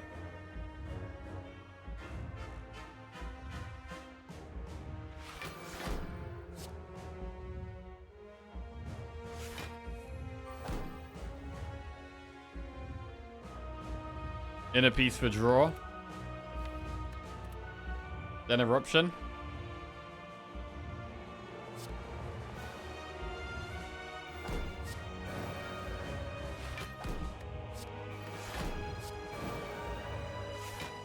Ooh. Okay. Okay.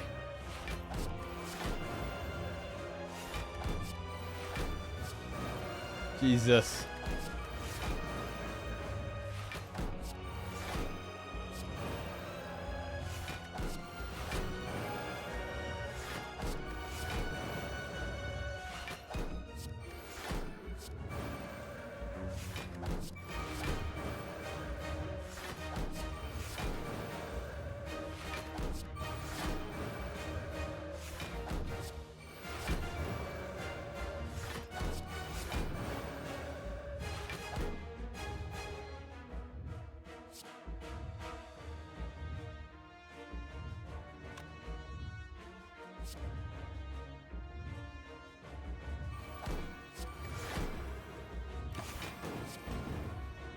Nice.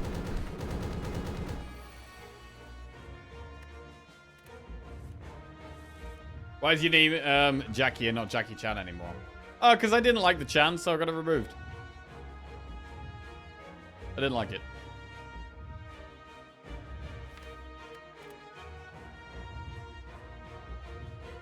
Insight.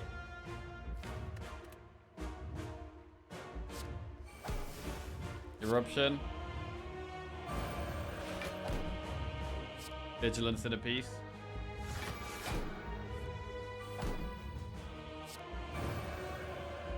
What's my real name? My real name is Jack.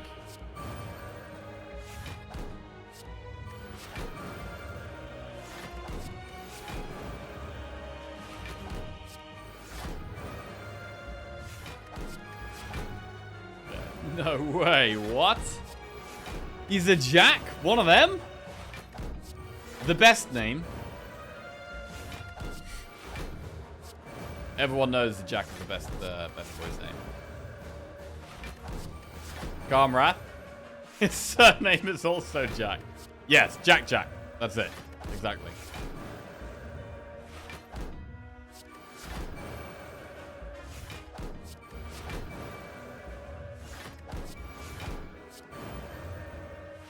And there it is, bro.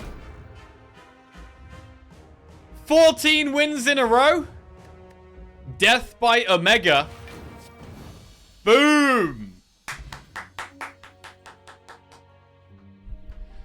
Absolutely incredible run. Humongous win.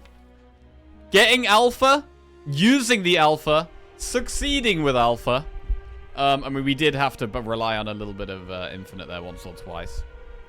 But that was a smart thing to do, right? It was a smart thing to do. It got us through Bird Boss, which was a problem because of the sheer amount of powers in the deck. And we have extended our Watcher streak even more. Absolutely humongous.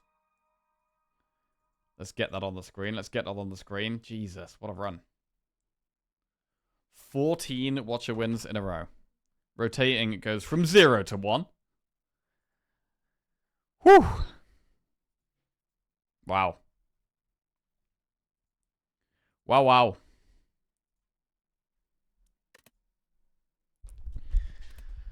Crazy, man. Oh, I love that we made it work. I love that we took the alpha. I love that we didn't pussy out of going for the alpha, man. We could have had the alpha on floor 0 and be like, nah, we're just going to ignore that. We're just going to remove that. But no. We stuck to it. We did what we wanted to do. And we made it work. Proud of myself. Pat on the back. Pat on the back. Well done.